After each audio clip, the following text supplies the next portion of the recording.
What the fuck? I didn't even start stream yet, and I'm already being attacked by babies? What? Who is putting these babies in my chat? What? Hello, hello, hello, hello. Hello, babies. Male almond, what are you doing putting those babies in my chat? Highest CCV of all time with all these babies watching. Frickin' Berry Bam Coco Melon. Let's go. Today, I'm going to be playing Process of Elimination. I need to turn up the brightness on my monitor because I can't see my own brain. I can't see. Yep. Just male almond and 40 babies. 40 babies around one iPhone 5C right now. I don't know why I said the 5C. I just remembered I had a smaller than average screen. Getting all like my monitor and stuff like it's pointing straight at me. Okay, so I didn't look up any spoilers for this game. I don't know what I'm expecting at all. I'm gonna make sure in options I have... Oh, can you not? I don't think you can pick the voice language. The 5C is good for this scenario. Yeah, because it's bright blue. Barry dies at the end. Are you kidding me? I don't even know how long this game is. I hope it's like fairly long. I'm able to drag out games like this for a while usually because I'm pretty stupid. It's a detective murder mystery game. I was going to read the just base synopsis here, so let me Process of Elimination. And a mysterious killer calling himself the Quartering Duke has recently begun a chain of murders that have claimed over 100 lives. As chaos spreads throughout society, the government announces unusual countermeasures against the Duke. They're enlisting the help of the Detective Alliance, an organization comprised of the very best in their field. Referred to others, the #slinging slasher. Referred to others using detective aliases, these individuals are regarded for their heroism as the crime rate continues to rise year after year. Ordinary high school student Wato Hojo is one such admirer of the Alliance. One day, he crosses paths with a peculiar man calling himself Senior Detective, who informs Wato that he's been selected as a member of the Detective Alliance. Following this, Wato is knocked unconscious and forcibly brought to a remote island whose very name is unknown to him. Okay. Each character is a detective. 14 individuals face off against a vicious serial killer in this mystery-solving adventure. So basically the premise is the same as every other death game. The protagonist is a normal guy who gets fucked over and brought to hell. Watching on mute. It's a rainy day in June, with clouds covering the entire nation. The live broadcast of a new gaming release is suddenly disrupted.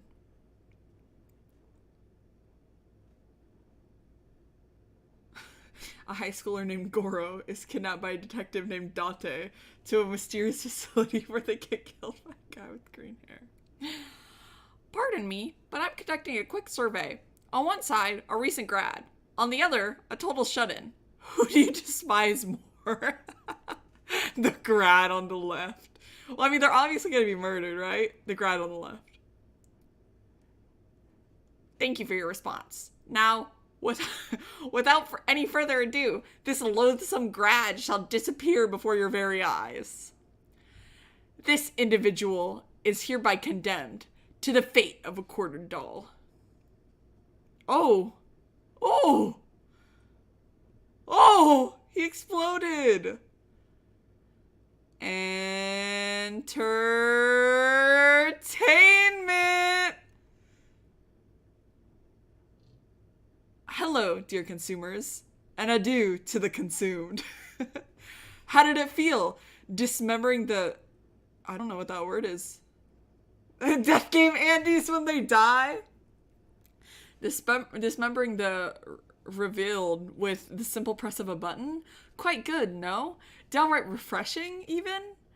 It's best to eliminate those who don't share your values. Majority rules, after all. Whatever bloke thought that up was truly a sadistic genius. I'm glad they used the word bloke instead of like bastard, because you know, I feel like in the UK they use bloke and in the US they use bastard, so I'm really happy with that translation choice.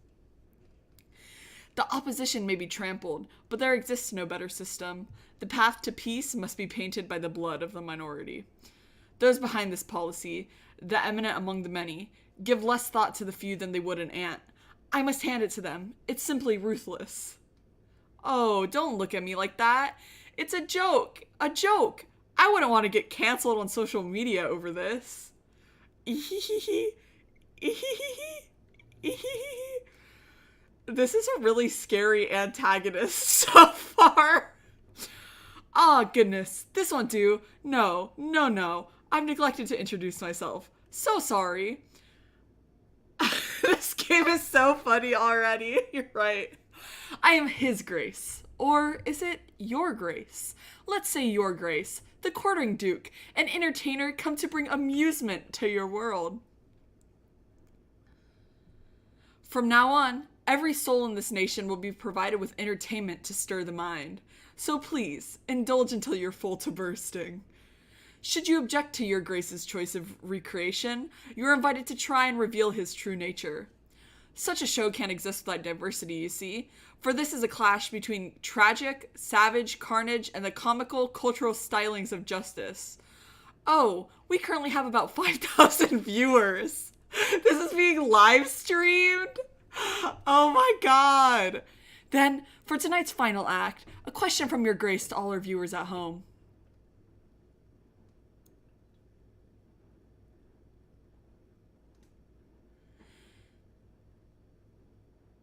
The individual within the animal suit became a shut-in after experiencing vicious bullying at school.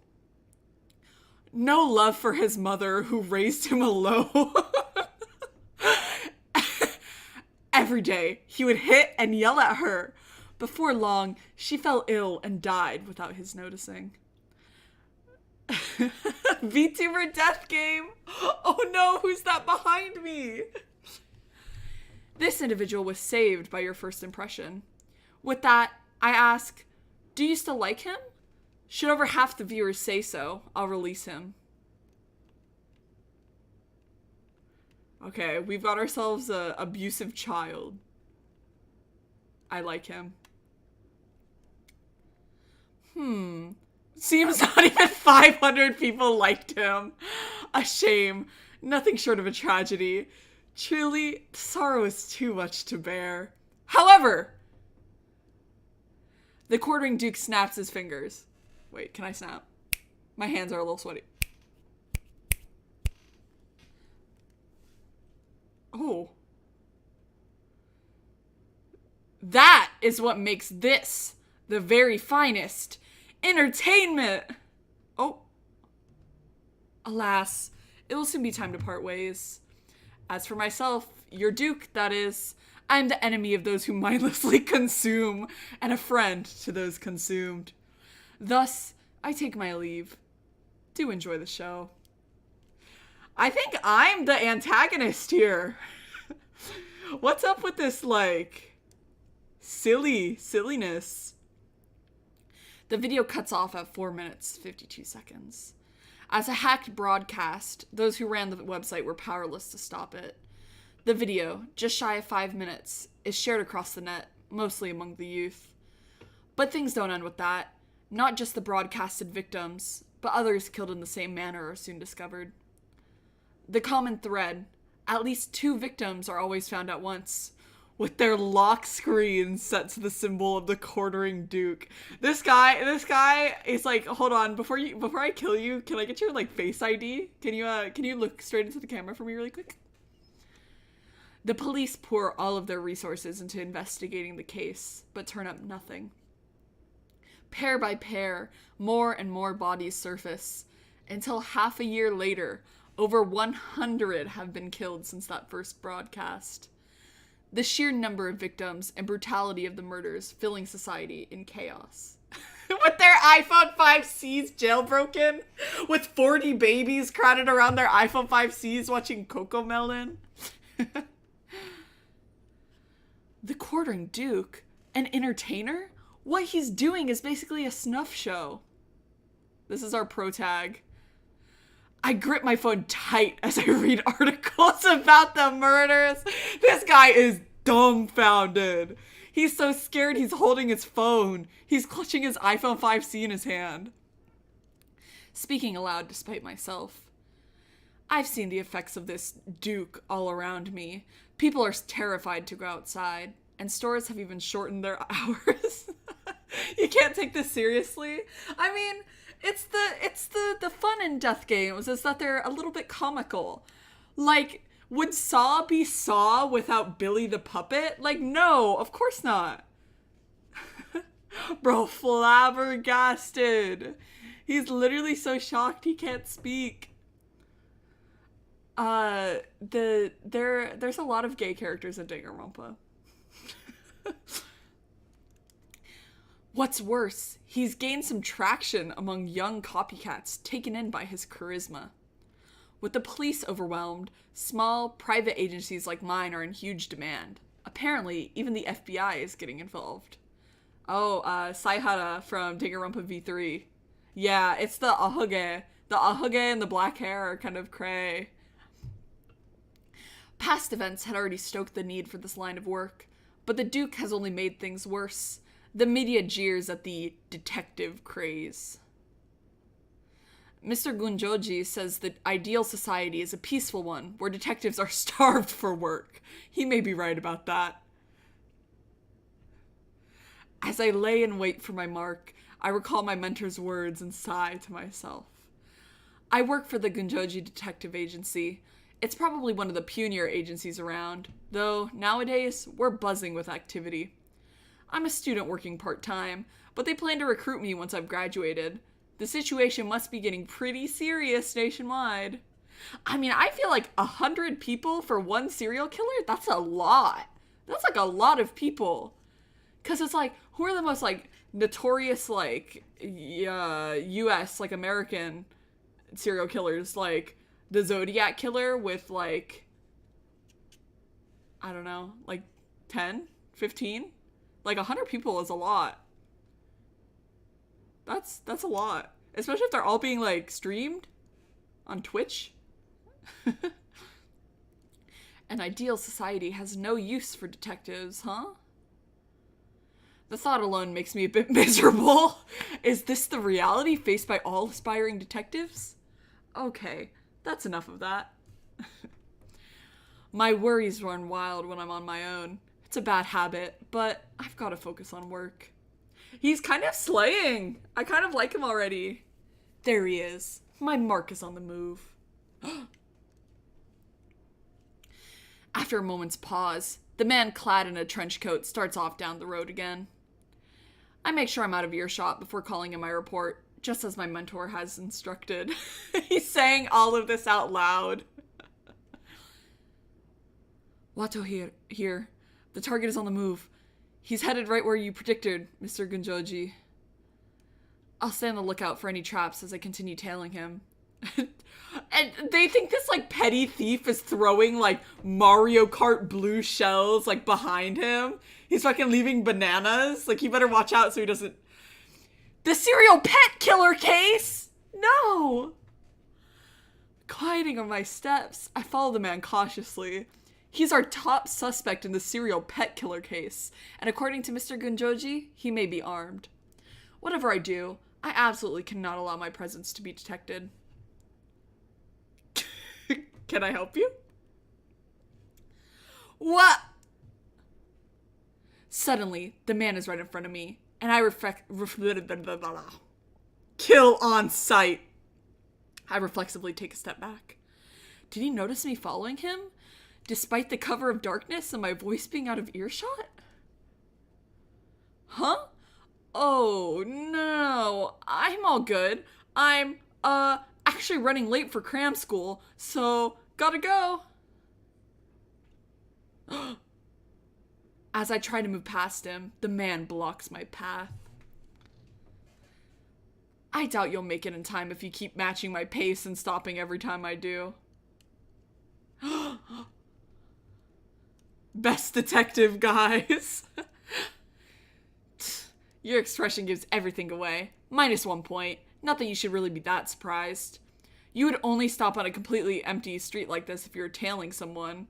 That, or checking if someone's tailing you. So the very act of pausing here was a trap.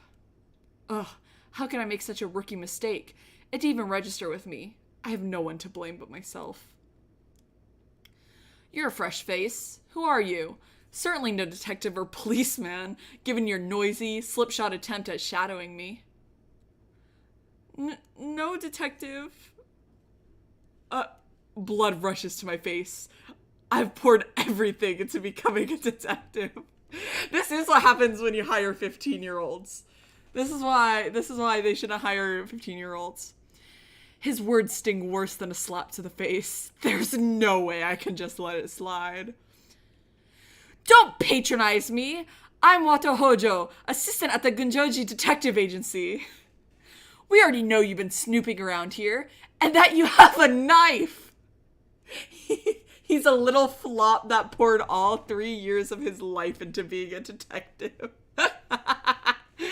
He's the baby surrounding the iPhone 5C. You're suspected of severe animal abuse. Now, come quietly. I'm turning you into the police. Does he even have a knife on him? He's just like, oh, you have a knife.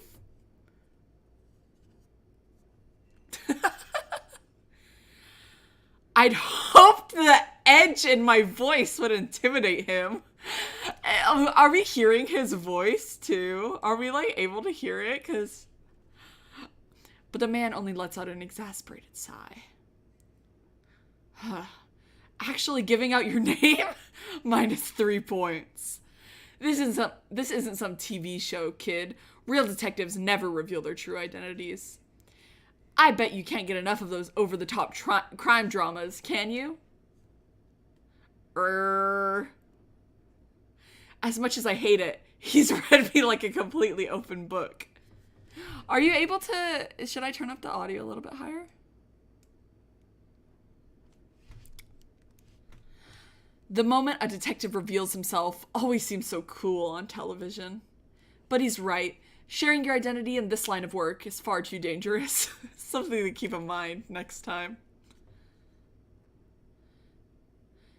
And does the detective's assistant plan to arrest me all on his own? A grown man you fully believe to be armed? The man slides his hand into his pocket and readies his stance. You can't hear anything at all? Even when I turned it up? It says that it should be playing. Can you hear it? Can you hear it now?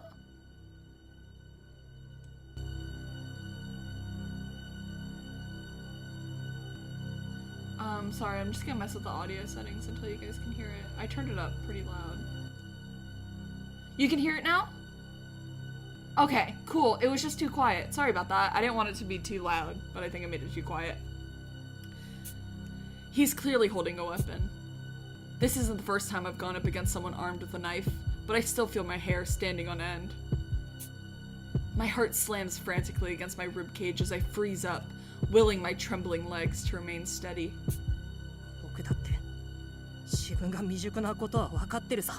No, I know I'm not ready for that. So instead, I called for backup. I just need to buy time until my boss arrives. You think you can buy yourself time, Mr. Wannabe Detective? I will.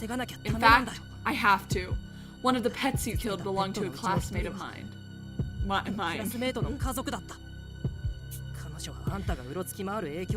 He is 15! I don't think he's actually 15, but I think he's like 16. Or like 17 at the oldest. She's still terrified and traumatized as a result of your prowling about. Being a detective, it's my duty to stop you. Bringing you to justice is the only way I'll restore the peace in her life. I'll be damned if I let you escape. I tear off my jacket and wrap it around my left wrist to form a makeshift glove, a guard against his knife. In my dominant hand, I grip a pair of handcuffs like brass knuckles. Armed as best I can, I face off with the man. The man just watches me, showing no signs of movement. Good. He's probably never seen anyone use handcuffs for self-defense before. It's only natural he'd be wary. I learned this trick from Mr. Gunjoji. What's great about it is that it never fails to catch people by surprise the first time. I need to stall this out, even if it's just for a little while. Keeping this face-off going is my top priority. The Ikusa school of arrest techniques, I take it. Quite the rare fighting style picked up, boy. Huh? I'm struck speechless. What are the odds he'd know this tactic? I fumble for an answer, but my mind goes blank. Paralyzed in the face of an enemy, -5 points. Don't expect odd techniques to phase a man of my age. It would work on your typical criminal, however, and you were quick to adapt when all odds were stacked against you. That's an exemplary quality in a detective. You get 10 points, kid. I see why the chief endorsed you. See, he's not that much of a flop. He's only moderately flop. Only a little bit flop. The man suddenly backs down and speaks with a smile. Wait, what? Is this another trap? Glancing my way, he continues. Sorry for the misunderstanding, but the culprit you've been looking for is the victim's neighbor. I've already handed him over to the police. No job, no comfort, no direction in life, until he became obsessed with the quartering duke and decided to follow in his footsteps. He couldn't work up the nerve to hack people apart, but animals gave him no trouble at all. Disgusting. Who are you exactly? Upon hearing my question, the man pulls what looks to be a tablet out of his pocket. He's got the iPad. The iPad mini. The screen shows a familiar symbol and the words Detective Alliance. The Detective Alliance? I can't help but yell out the name. The Detective Alliance. The very organization I revere more than anything else. That's right. I'm part of the Detective Alliance, the only government-recognized detective organization in the country. Peepaw puts on Coco Melon for him on the iPad mini. I'm sure an aspiring detective like yourself has heard of it. Of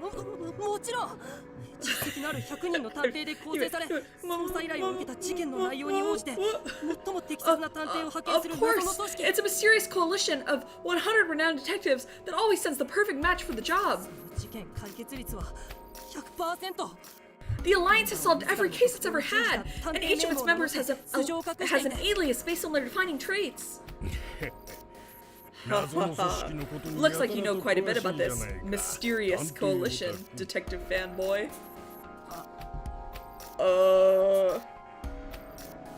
As I calm down, my face begins to burn bright red. I had let my excitement carry me away on a totally nerdy rant. Still, the Detective Alliance has been the dream I've aspired to ever since I learned about it from Mr. Gunjoji. That D-pad you're holding is a hallmark of none other than the Alliance itself. You really are a detective, aren't you?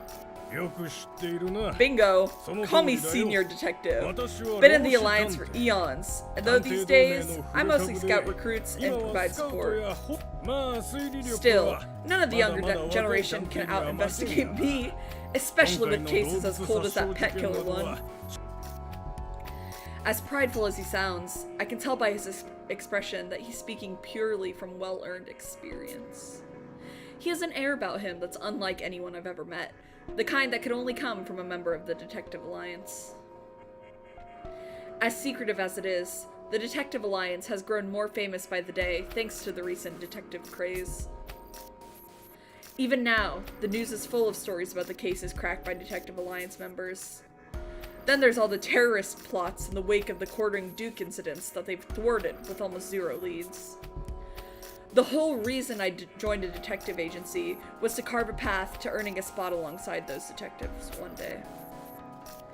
Looked up to by detectives far and wide, the Detective Alliance is the absolute paragon for those pursuing justice.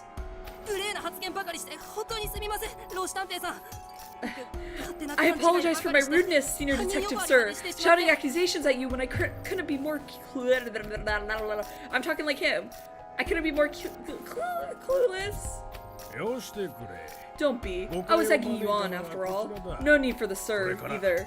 In our field, the alias itself serves as a title of respect. Though Senior Detective amicably shrugs off my apology, his unshakable calm only makes me warier of where this is going. Then, as if noticing how on edge I look, he continues to speak. I'll cut to the chase. I'm here to scout you. We plan to meet at our base of operations to discuss how to handle the Quartering Duke incidents, and we want you to attend. Huh? I respond lamely, unable to fully grasp what he's saying. I'll say it again. We want you to join our investigation of the Quartering Duke case as a member of the Detective Alliance.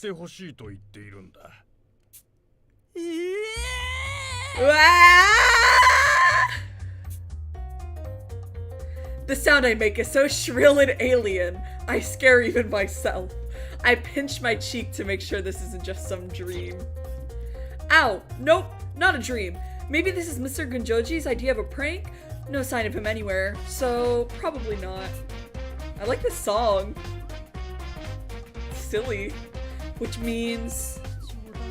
this isn't a joke, right? Not at all.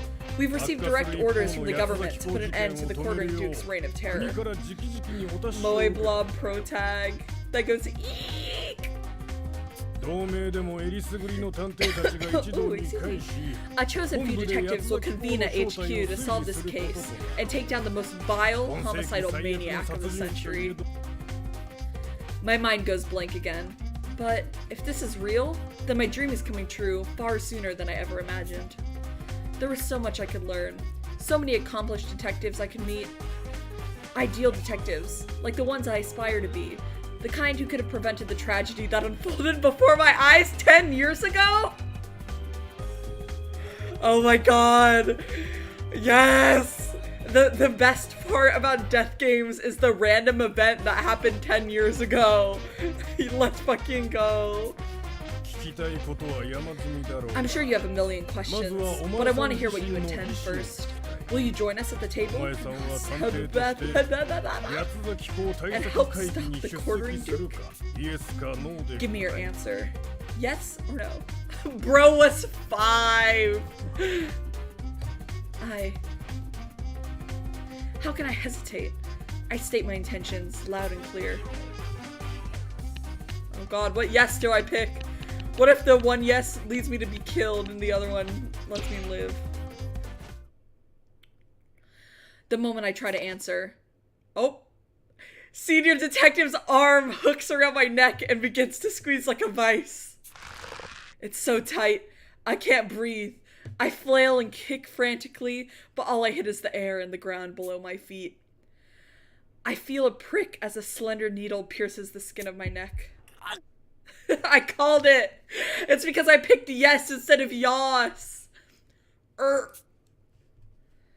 What feels like liquid ice begins to pump through my veins. My skin turns pale, my limbs go numb, and my strength fades. My vision blurs, and as my legs start to give out, I sag against the man restraining me. And then, as if the stars have been swept from the night sky, everything goes black. Well, it's true that I asked. There was never actually the option to refuse. For you see, you have a duty to attend. The Detective Elimination Project! Wow! This truly was process of elimination. Wow! I haven't felt this way in a long time. My consciousness drags sluggishly, as if I'm trapped in thick mud, helplessly sinking deeper and deeper. As much as I try to shut it out, that traumatic nightmare pulls me in once again. Oh, we're about to learn what happened to him when he was 5 years old. Oh my god!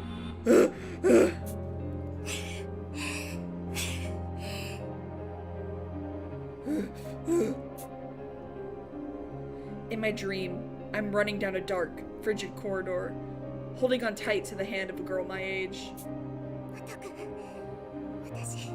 Wato, I can't run anymore. You need to go on without me. You have to escape. What are you saying, Saika? We're getting out of here together. I made a promise, didn't I? But my legs... The girl is beautiful, with bewitching black hair, pure white skin, and light purple eyes reminiscent of hydrangeas. I remember nothing else about her, but I'm sure that at the time, she was very precious to me. And then... Oh! Right before my eyes, a blade swings down and slashes her, covering her in a burst of red. Saika-chan! Saika! Why? I clutch onto her before she can collapse and face the criminal that did this to her. Oh! It's those things from the Phineas and Ferb movie! From the scary Phineas and Ferb movie with the robots? Eek! The massive, unmistakably inhuman silhouette emits a strange mechanical whir. Its murderous intent is nearly enough to pierce through flesh as it focuses on me. I prepare to die as no more than a child. But at that moment...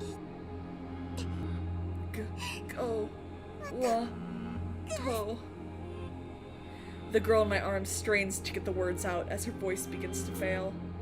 I might escape if I leave her now and run. But maybe I can still save her. There's no way I can just abandon her.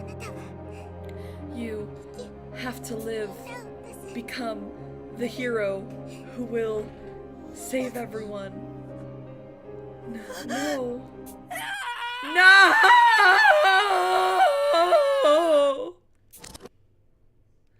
That's all I can remember. My memory cuts out completely, as if the next page has been torn out.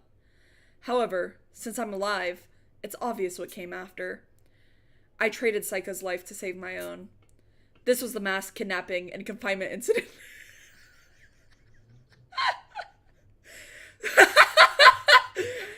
This was the mass kidnapping and confinement incident I was in a decade ago. Just a fucking average Tuesday for a guy like me. The reason I became a detective. A shadowy organization took 16 children and locked them in an underground prison for a month, never to be caught. Am I supposed to just live with the sacrifices that came out of that? Like Saika? I was too incompetent to save even one girl, but I refused to leave it there. My heart and soul demand I see it through. I will become a great detective, a hero, and one day, I'll reveal the truth behind what happened 10 years ago. It's only unserious because it's so, like, tropey. Like, but it's, like, it's endearing to me. Like, as a fan of the genre, this is covering, like, all of the tropes to a point where it feels like a, not a parody, but it feels like a homage almost to the genre because it's so tropey. And like, I'm liking it. I'm liking it so far. It's funny. Ugh. I finally come to. My eyelids are so heavy, just opening them is an undertaking. That was one long dream. It was one I've had countless times before, of that fateful day I swore I'd become a detective. We need a death game bingo. Death game bingo, okay. The first line, okay, the box is on the first line. The first one is, amnesiac protag. The second one is normal protag. The third one is traumatic event that happened 5+ years ago. The third one is protagonist is drugged and brought to. Oh wait, no. The third one, or sorry, fourth one is protagonist is drugged. Fourth one is protagonist is brought to an unknown location. Fifth one is what else? There's been childhood friend that dies. And then the next row. Okay, I hope you're getting all of these down, because we've already gotten a bingo. That's just been this game already. That incident remains unsolved to this day. What really happened all those years ago? As a survivor, the vague testimony I provided didn't help much. The case has gone cold for 10 years now. I've got to find the truth, to track down the villain who killed Saika, the girl I owe my life to. That's why I entered this line of work. But that aside, my whole body is aching right now.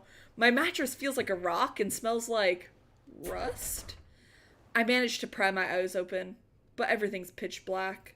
What's more, I can't even move. My limbs are restrained like I've been wrapped in some kind of sleeping bag. Don't tell me I'm trapped in here. What's going on? Mustering all my strength, I try to worm my way out. Suddenly, my vision is flooded by a bright light. Huh?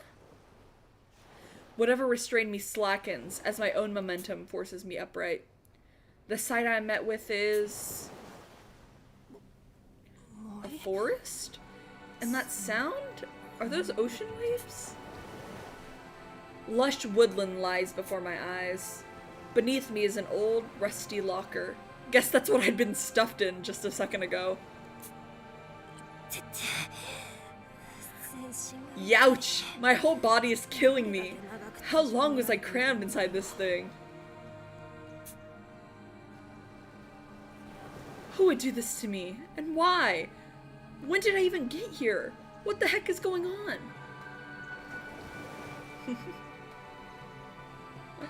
Aw, hi Yowie, thanks for joining. My head swirls in confusion as I try to recall what happened last. That's right. I met that old man, senior detective, and then... The haziness clears as I begin to remember. I was suddenly attacked by senior detective and eventually lost consciousness. Yeah, it does look nice. I really do enjoy the art style. The art style is very pretty. He claimed to be part of the Detective Alliance, but maybe that was just a bluff? Hi, Pachiko! Welcome, welcome! Wait, if he was lying about being part of the Detective Alliance, that means the pet killer is still at large! I've gotta get back ASAP! Just a quick recap for people who are just joining. This is our protagonist. His name is Wato. I don't remember his last name, sorry. But he was hunting, or he's a 15-year-old cringe failed detective, and he was looking for a serial pet killer.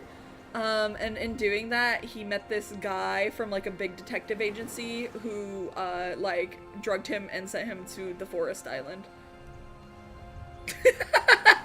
Wait. He also has trauma. He also has trauma that we learned about because he watched his childhood friend. He watched his friend from when he was 5 years old die to a robot. Wait. I reached to grab my smartphone. No, his phone's gone. But after a frantic search, I realized that my front pockets have been emptied. Oh, we were also introduced to the main antagonist, the Quartering Duke, who live streams himself, like, killing people. And then he makes, like, he puts himself as their iPhone lock screen when he kills people.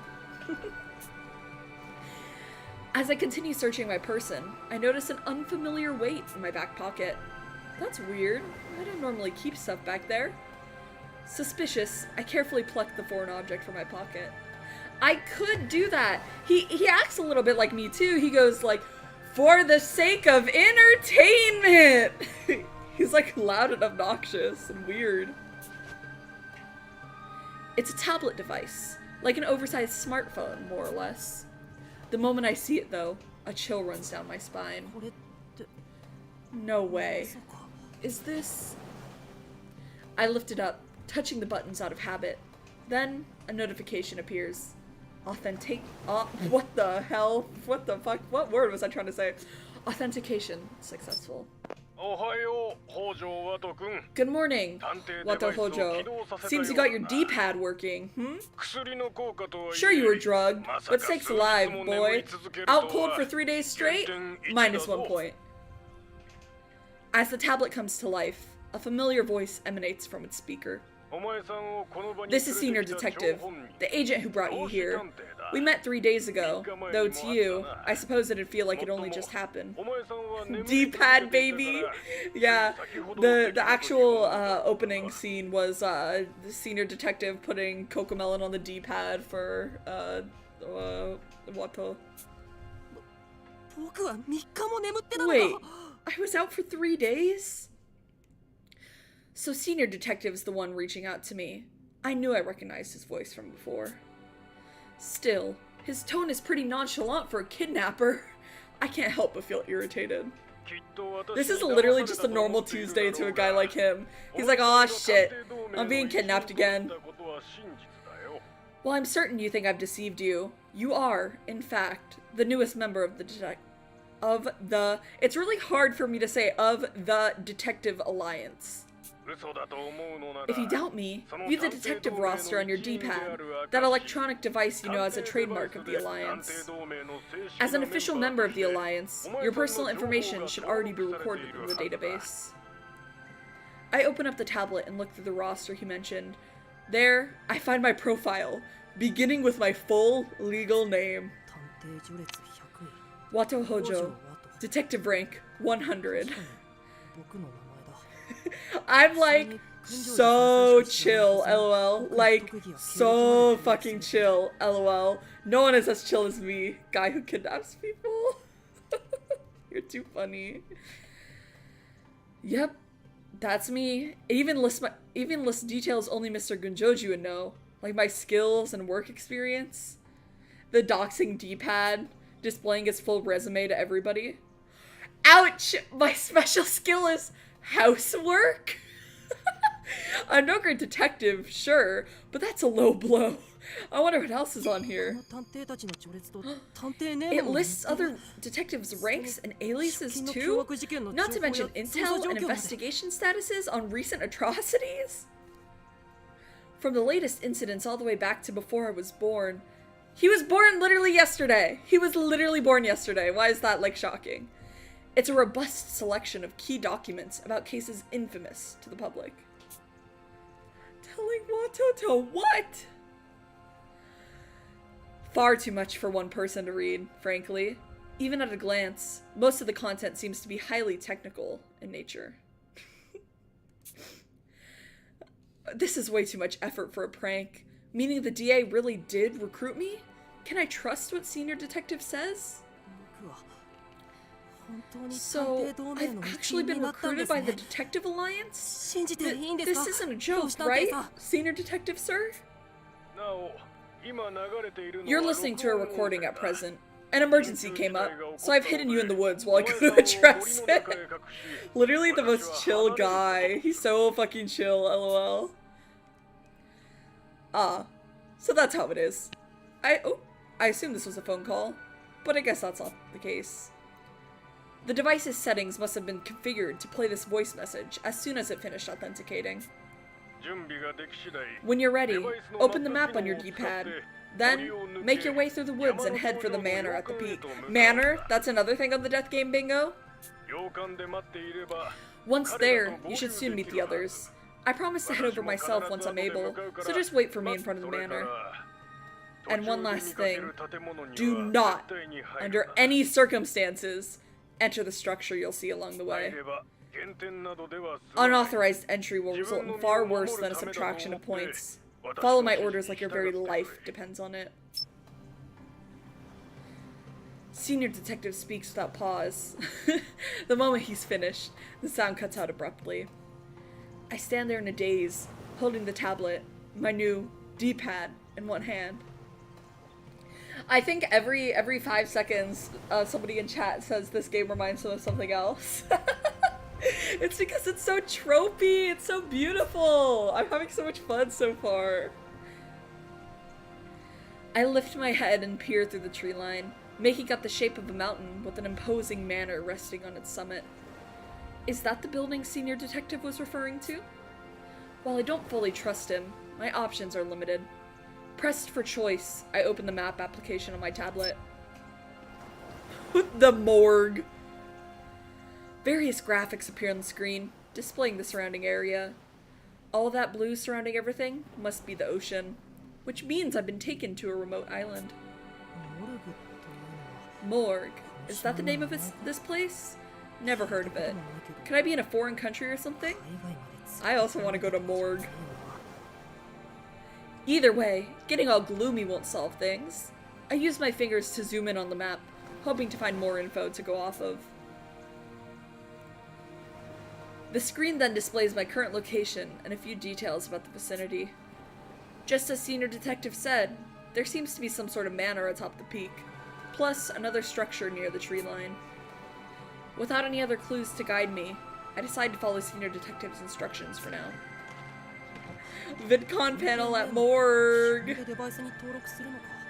Oh, I need to register my detective alias on here. But I don't have any talents, and I definitely regret putting something random. Nope, I've got nothing. The tablet hums quietly as I trek on.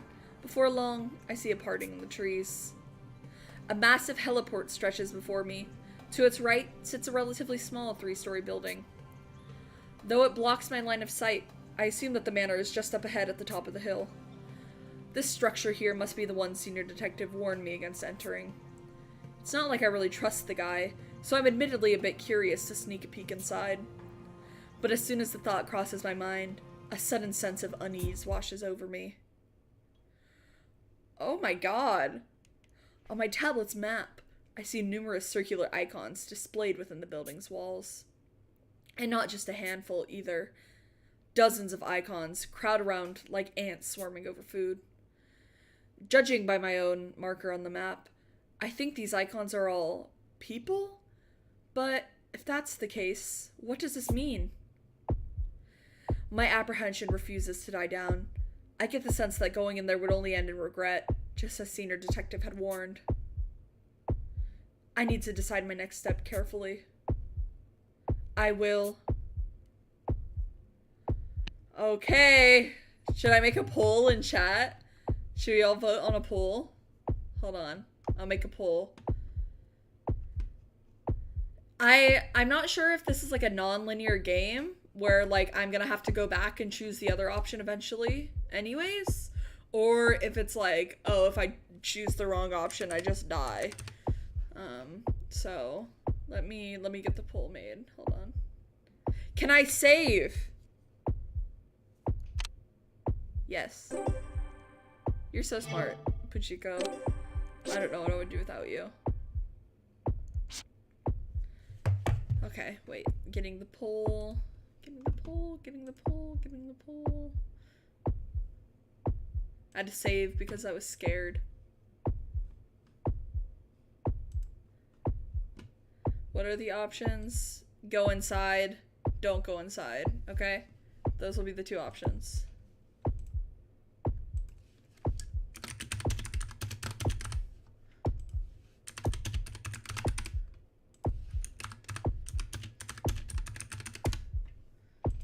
There we go.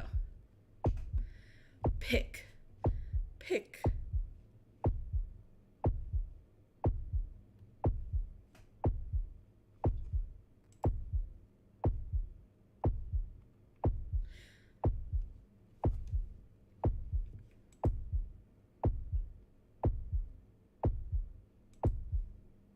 The heartbeat sound. It's supposed to make me feel anxious. I'm supposed to feel like I need to pick a choice right now.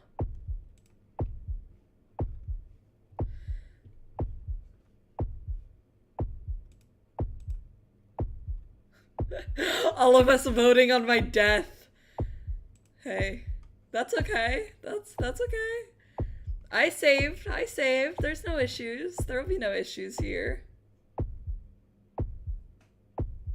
Berrie Bam dies, not clickbait.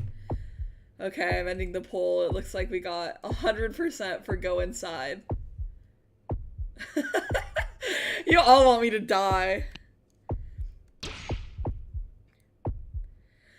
No doubt about it. I've got to check this building out first. It'd be risky to just blindly trust Senior Detective, after all. These circular icons are obviously people, which would indicate others are already in there. It makes a lot more sense to meet with them here instead of wandering around on my own. The black and white, you know this is like the bad end. Senior Detective must be trying to prevent me from joining up with anyone else. That's gotta be it. My theory is it's the robots. It's the target robots. I speak aloud, desperately trying to calm my frantic heartbeat. With great trepidation, I slowly approach the entrance. A dark shadow is faintly visible from the glass door of the building. Just as I had suspected, there are other people here. Fly high! I haven't even died yet! Without a moment of hesitation, I push the glass door open and rush inside. Hello, I'm a new member of the Detective Alliance, and my voice hitches and my eyes widen like saucers as my train of thought comes to a grinding halt. All from the shock of seeing the horrific scene that lay before me. Oh my god! A large mound rests in the open space beyond the entryway. A haphazard pile, blackened and dead, reeking of rotten cheese and fetid garbage. Convincing myself that it's fake, I draw closer. Then I lock eyes with one. Its cloudy gaze a stark reminder of our shared mortality. It's heartbreakingly clear this corpse once belonged to a living being.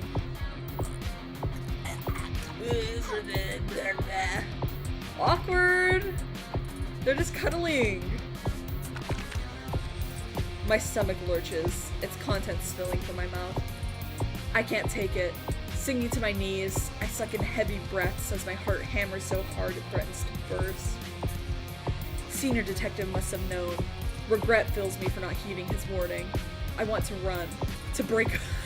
I want to run. To break away and leave this place forever. I desperately focus all my energy into every lungful of air I take.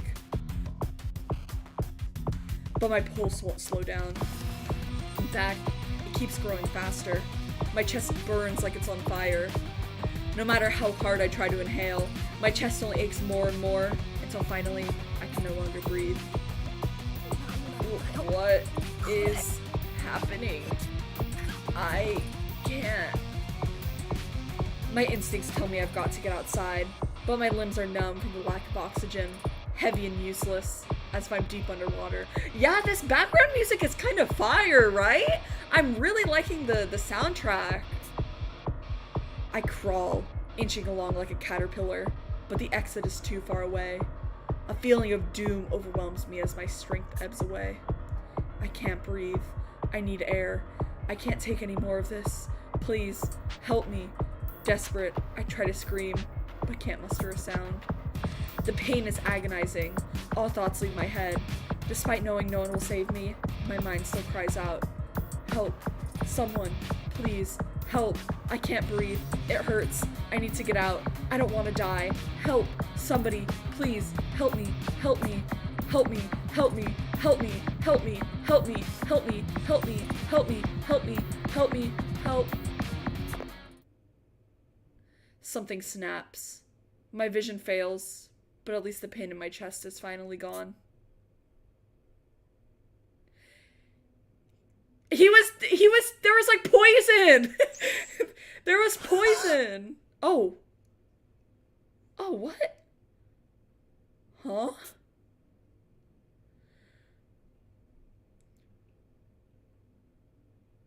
Oh.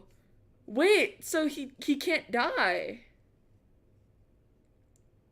With a start, I see the heliport stretching before me once more. I take deep breaths, trying to calm myself. The air tastes good somehow. Not sure why, but I feel like I just woke up from a nightmare. Oh, right. I was deciding whether I should check out that building or head to the manor. Time loop! Head to the peak or investigate the building? This could very well be a fateful fork in my path. I need to stay calm, think rationally, and make the right choice here. I will ignore it and head to the manor. I decide to do what Senior Detective suggested and make my way toward the manor at the peak of the mountain. My mentor always chided me for being so rash. Maybe I wouldn't have been abducted if I had just waited for him like I was supposed to. What's more, I get this deep feeling of dread whenever I look at that building to the right of the heliport. I should follow Senior Detective's advice, especially considering that he must have a way better grasp of the situation than me. What is this place? Really? This island? I make my way up the mountain, quietly grumbling to myself, when suddenly... Oh! A chill runs down my spine. I quickly turn to look behind me. But the only thing in sight is that building. Oh, I wonder if that would have happened if we didn't go inside first. I get this strange feeling that going there would have had irrevocable consequences for me. What? Who said that? That's crazy. My uneasiness lingers, but I turn my back and keep going in spite of it. I can't tell if I'm getting that dialogue because I went there, though, or, like, I wouldn't have gotten it otherwise. I continue up the twisting mountain path for about 15 minutes, until at last, I arrive at the manor door. It was a gentle incline, but I'm still spent. I wearily take a seat, resting my back against the outside wall of the manor. It's the exact kind of setting you'd expect in any mystery novel. The manor's exterior speaks to its age and smells faintly of lumber. During my approach, I can only gasp at the structure's imposing beauty. Upon closer inspection, I notice its windows are constructed from an unnaturally thick glass, impossible to break or peek through. I stand up and circle the perimeter, but there don't appear to be any points of entry aside from the front door. If anything, it seems like it was built to house prisoners, not residents. This definitely isn't your average manor. What on earth could be waiting within? I slow down and catch my breath. My hand is damp with sweat as I turn the knob to the manor's only entrance. A loud clank rings out as it swings open with ease. The interior seems normal enough.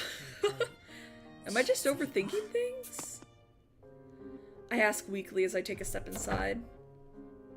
Why he got limp wrist? As soon as I let go of the knob, the door closes on its own. Not one moment later. Huh?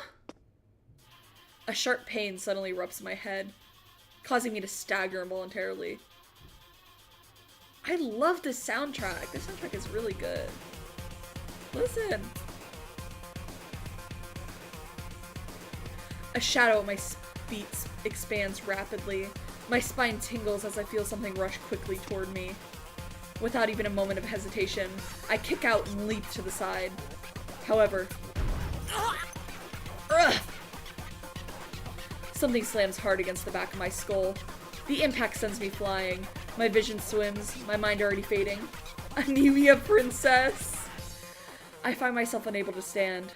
Then, the world fades to white.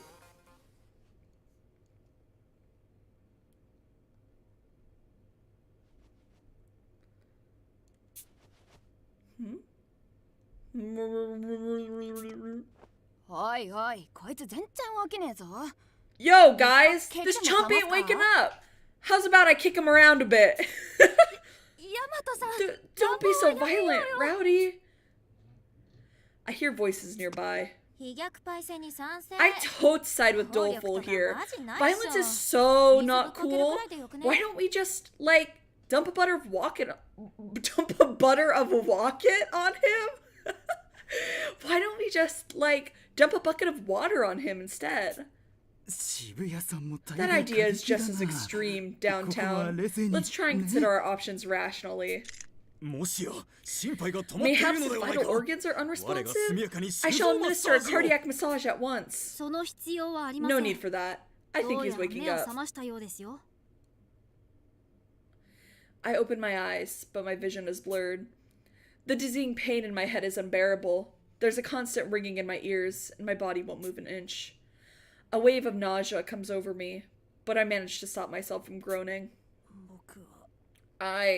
What happened? I vaguely recall being hit by something the moment I stepped into the manor. At last, my vision finally clears up. Who are you people? When my eyes refocus, I'm met with several unfamiliar faces, and a sturdy rope binding me. I'm tied up, surrounded by a group of strangers. What in the world is going on? You lousy intruder! A girl in a sports jacket grabs me by the throat, glowering menacingly. She looks to be in her early teens, but her strength is incredible. I can't get a peep out while trapped in her iron grip. You got some stones jumping us on our home turf. Who are you spying for? Huh? Huh? Calm down, Rowdy Detective. To hell with that! I don't know how to pronounce that word. I'm gonna say bloke. This bloke might have offed some of our own. Plus, he won't even give us an answer. I ain't just gonna let that slide. Well, he can't talk if you're actively choking him, now can he? Huh? Crap! You got a point, Techie Detective. Sorry, intruder. My bad. 100%. The girl in the sports jacket lets me go, then immediately falls to her knees, touching her head to the floor as she apologizes. It's okay. You don't need to grovel about it. I'm still in the dark here, but I get that you have every reason to suspect me. She is cute. That checks out. But it don't make us right. One bad turn deserves another. So, come on, hit me. No way am I gonna do that. Besides, I can't. I'm all tied up. So, please stop bowing. I have literally no idea what's happening. Who are all of you? What is this island? What's going on around here? As I ask the so-called Rowdy Detective my questions, the boy in the wheelchair approaches us. I take it you aren't here of your own volition? You say you aren't informed on the situation, right? Yeah. All I know is that Senior Detective brought me here. Senior Detective? The boy called Techie Detective cups his chin in thought. I checked your eyes to verify you were unconscious. We'll assume it wasn't a self-induced ruse for now. But Senior Detective bringing you to HQ? That doesn't sit well with me. Where do you fit in with the rest of us? What do you have to do with the Quartering Duke investigation? Yo? Earth to Techie Detective? I like how the sprites moved. That was cute. Ow! Oh, sorry. I was lost in thought. Rowdy Detective pokes Techie Detective, snapping him out of his trance. He dips his head in apology. I'm as confused as ever right now, but I have heard of these two detectives before. Does that mean that all of them are... Oh my god, she's so cute! Oh my gosh! The little fang! The fang, the buns, the choker! Cute! Anyway, should we let the guy loose? Keep grilling him while he's all tied up, and people are gonna think we're into this kind of stuff. Hold on, downtown detective. Huh? What? Sorry. It's just, we should wait a bit longer, I think. The trendy girl responds with indignation, causing the frail boy to tear up. Nevertheless, he doesn't back down. Yuri,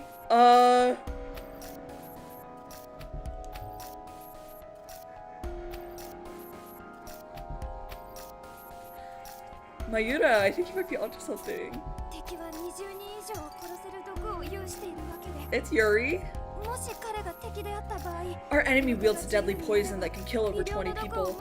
If this is him, he could wipe us all out just by scattering a trace amount of it. Freeing him without at least a pat down would be far too dangerous. Oh, yeah! Guess I got a little antsy there. My bad! Oh my god, she's so cute. Downtown detective. Even though her idea got rejected, the trendy girl called Downtown Detective laughs as if nothing happened. Thanks, doleful detective. No wonder you're number 14. Mad props! Nonsense. I'm just paranoid. Still, I don't want any more victims, like all those people in the research facility. If anything, we need to be overcautious. The somewhat androgynous youth? That's a way to refer to somebody. That's a way to refer to somebody. The somewhat androgynous youth. Speaks with a voice full of fear. Victims? Like those in the research facility? The comment catches my attention, but now isn't the time to be asking questions. I make content for not slightly androgynous, somewhat androgynous youth. Instead, I hold my tongue and continue to watch in silence. Fear not, Sir Doleful Detective. Even should his intentions prove nefarious, I, Armored Detective, swear to protect you. The armored man rests one hand on the youth he called Doleful Detective, and the other on Downtown Detective. Thanks, Armor. Physical exertion is a lot for me, so I appreciate it. Though the boy smiles at Armored Detective, Downtown Detective waves off the gauntlet, looking utterly repulsed. Yeah, nah, I'm good. You're, like, suffocating me. Would you back off, number 32? You recall my rank, despite mine being the only one here that is lower than 30. My heart is stirred. I swore my life to protect you. Ugh, take a hint. How annoying can you get? Armored Detective happily strides closer to Downtown Detective. He doesn't seem to notice the look of genuine disgust on her face.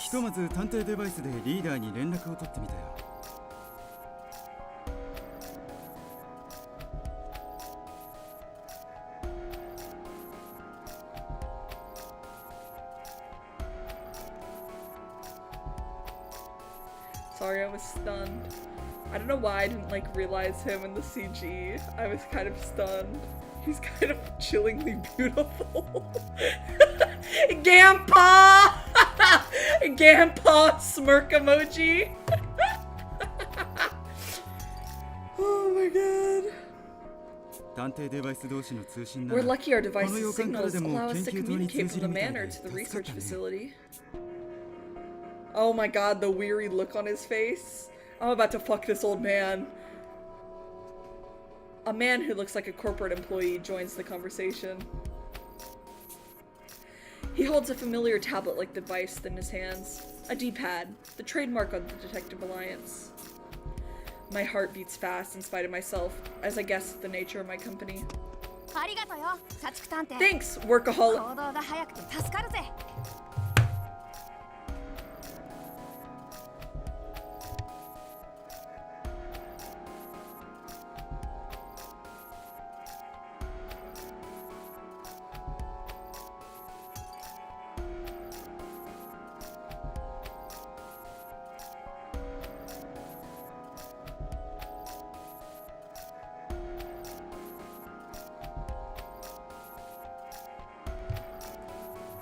trying to go 30 seconds without fucking that old man.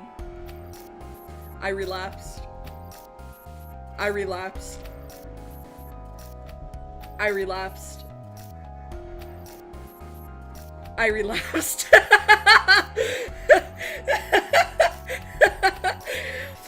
Oh my god.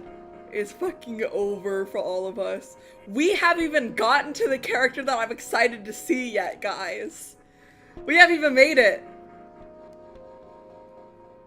Who just landed in LA? Adulting 101. Plan, do, check, act. Haha. As for a sleeping beauty here, I got in touch with the chief, and he is indeed a fellow member of the DA. To be safe, I'd like to confirm with you directly. This is no mistake, right? Tunnel vision on sexy grandpa. Right, no mistake about it. Though, I just only got my D-pad. Honestly, I'm completely new to this. Everything clicks into place as I speak with the man referred to as workaholic detective.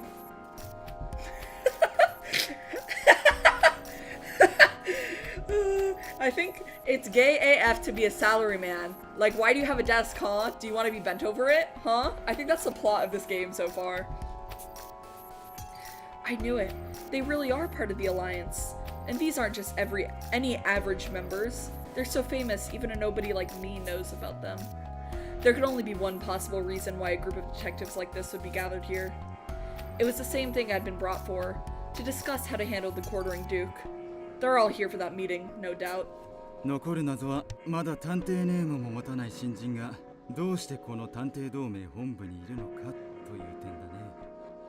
I like gasped so hard the first time he popped up on stream that I made myself burp on accident and now I can't stop burping. The only question that remains is, why would a new recruit, who lacks even a proper alias, be here at Detective Alliance HQ? Were you also invited to participate in our discussion regarding how to deal with the quartering Duke? Yes, Senior Detective explained it to me. Oh, that's right, I have my own D-pad too. So the one in your shirt pocket really was yours. My apologies, I took the liberty of searching you. What happened to Zoom or Microsoft Teams? They have to go to morgue with the lab with all the bodies in it. They have to really set the ambiance for the meeting. What? When? I don't know how, but Workaholic Detective is clearly holding my device. The fact he could swipe it without my noticing is terrifying. Oh. Crap. 1 second. So sorry.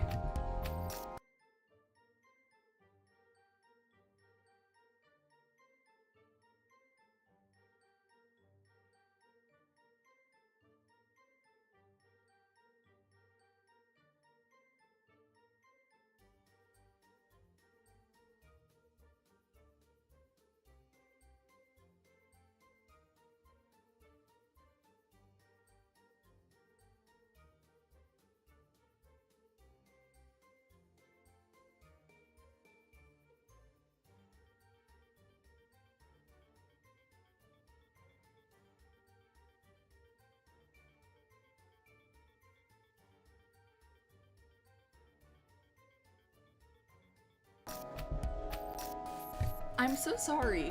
People keep knocking at my door at like the most random times and asking me if the old resident still lives here. Like, somebody knocked on my door at like literally like 8 in the morning, like a week ago, asking me if the previous resident still lives here.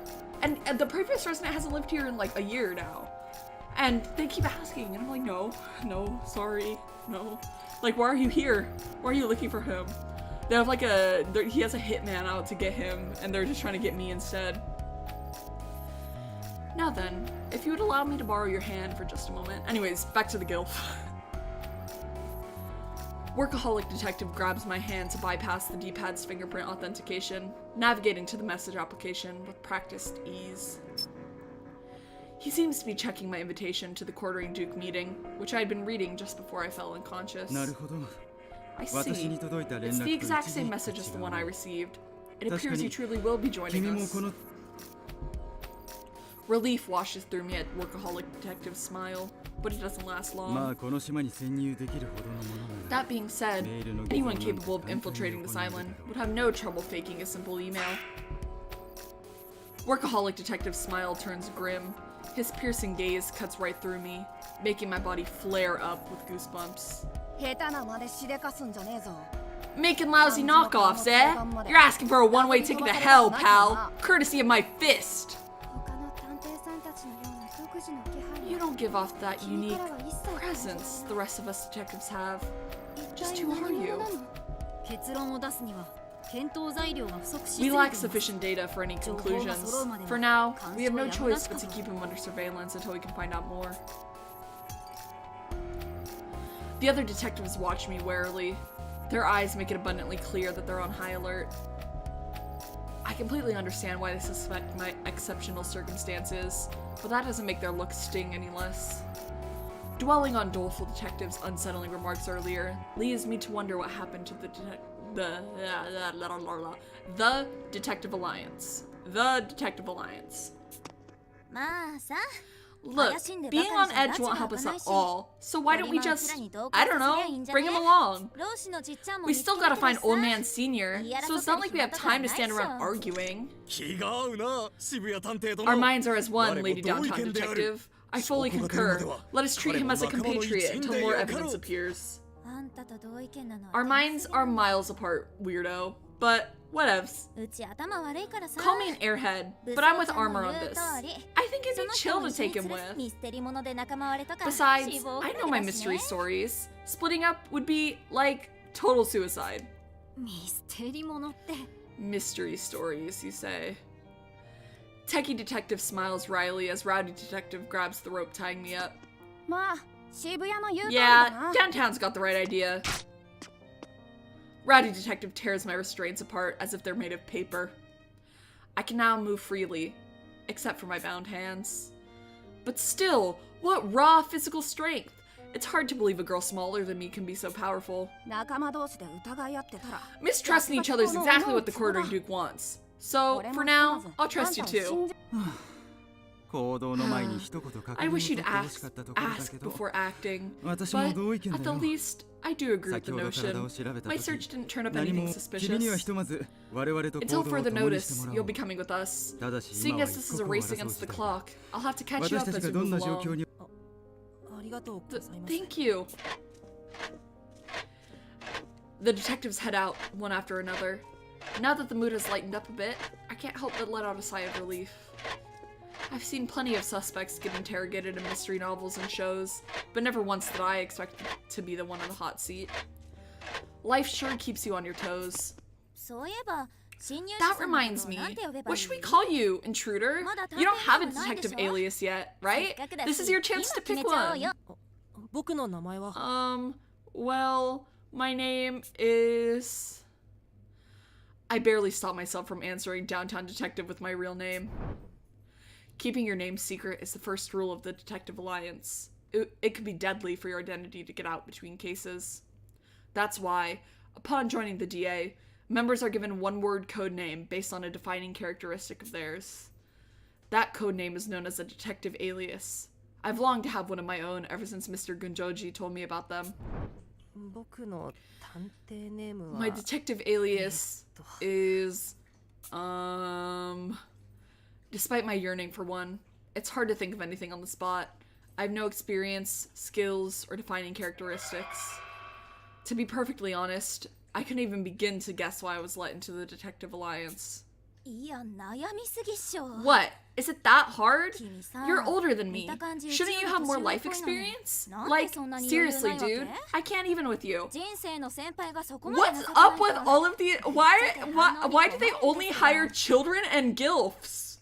What type of establishment is this to where they can only hire children and gilfs? Sorry, this is really embarrassing. Well, let's think of one together. What are your skills? Anything you're good at in all the cases you've been in so far? I'm good at finding cats. They like me. Downtown detective gives a deep sigh. My amateur status fills me with shame. Alrighty then. How about we call you incompetent detective? What? Now that's just cruel. You might as well be saying I'm good for nothing. I mean, not that it isn't true, but still.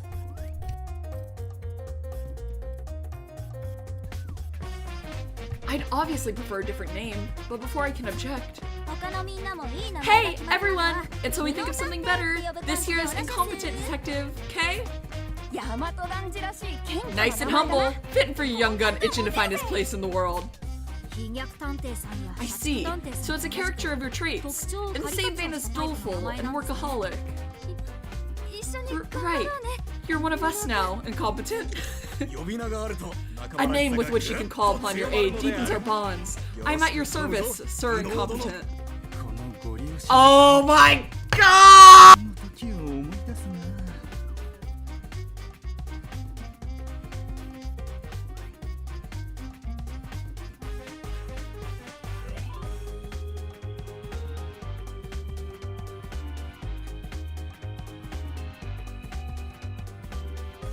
I need to see this old man die first. Oh lord. This pose! Oh! Ah! Picking on the new guy takes me back. Oh, he's pathetic too. Incompetent detective rapidly gains the approval of the rest. So rapidly that it's too late to dispute it, much to my chagrin.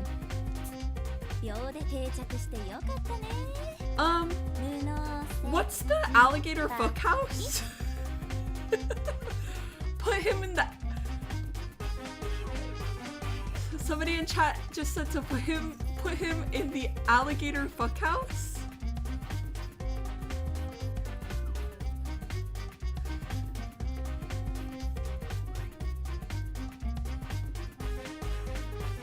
Aw, look at how fast your new name caught on. I'm so happy for you, incompetent. It doesn't make me happy at all. Despite my protests, Downtown Detective ignores me, flashing a devilish smile. Thus did I become incompetent detective, an official member of the Detective Alliance.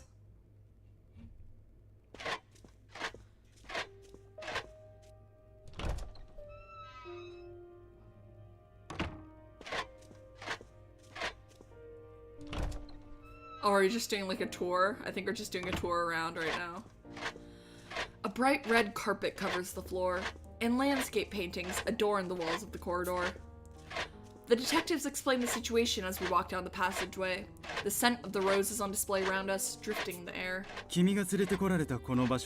This location to which you've been brought is an island that doesn't appear on any map. The DA sees it as a base of operations for years. It has two buildings, Snarks, a research facility for investigation support and gear development, and Gormenghast, a manor for overnight stays. The original plan was for everyone to discuss the situation in the manor.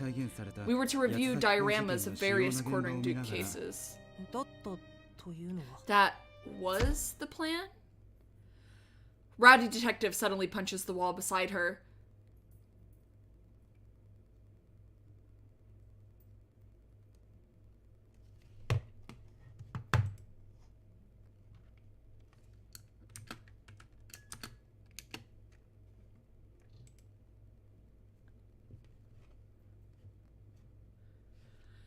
Causing the other nearby walls to tremble from the impact.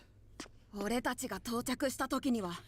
we got here, a bunch of detectives from HQ had been snuffed out by poison. All 22 members of the research facility, gone. All 22 of them? Every hair in my body stands on end at the unthinkable news. Even among history's more infamous mass murders, few had a death toll of more than 20.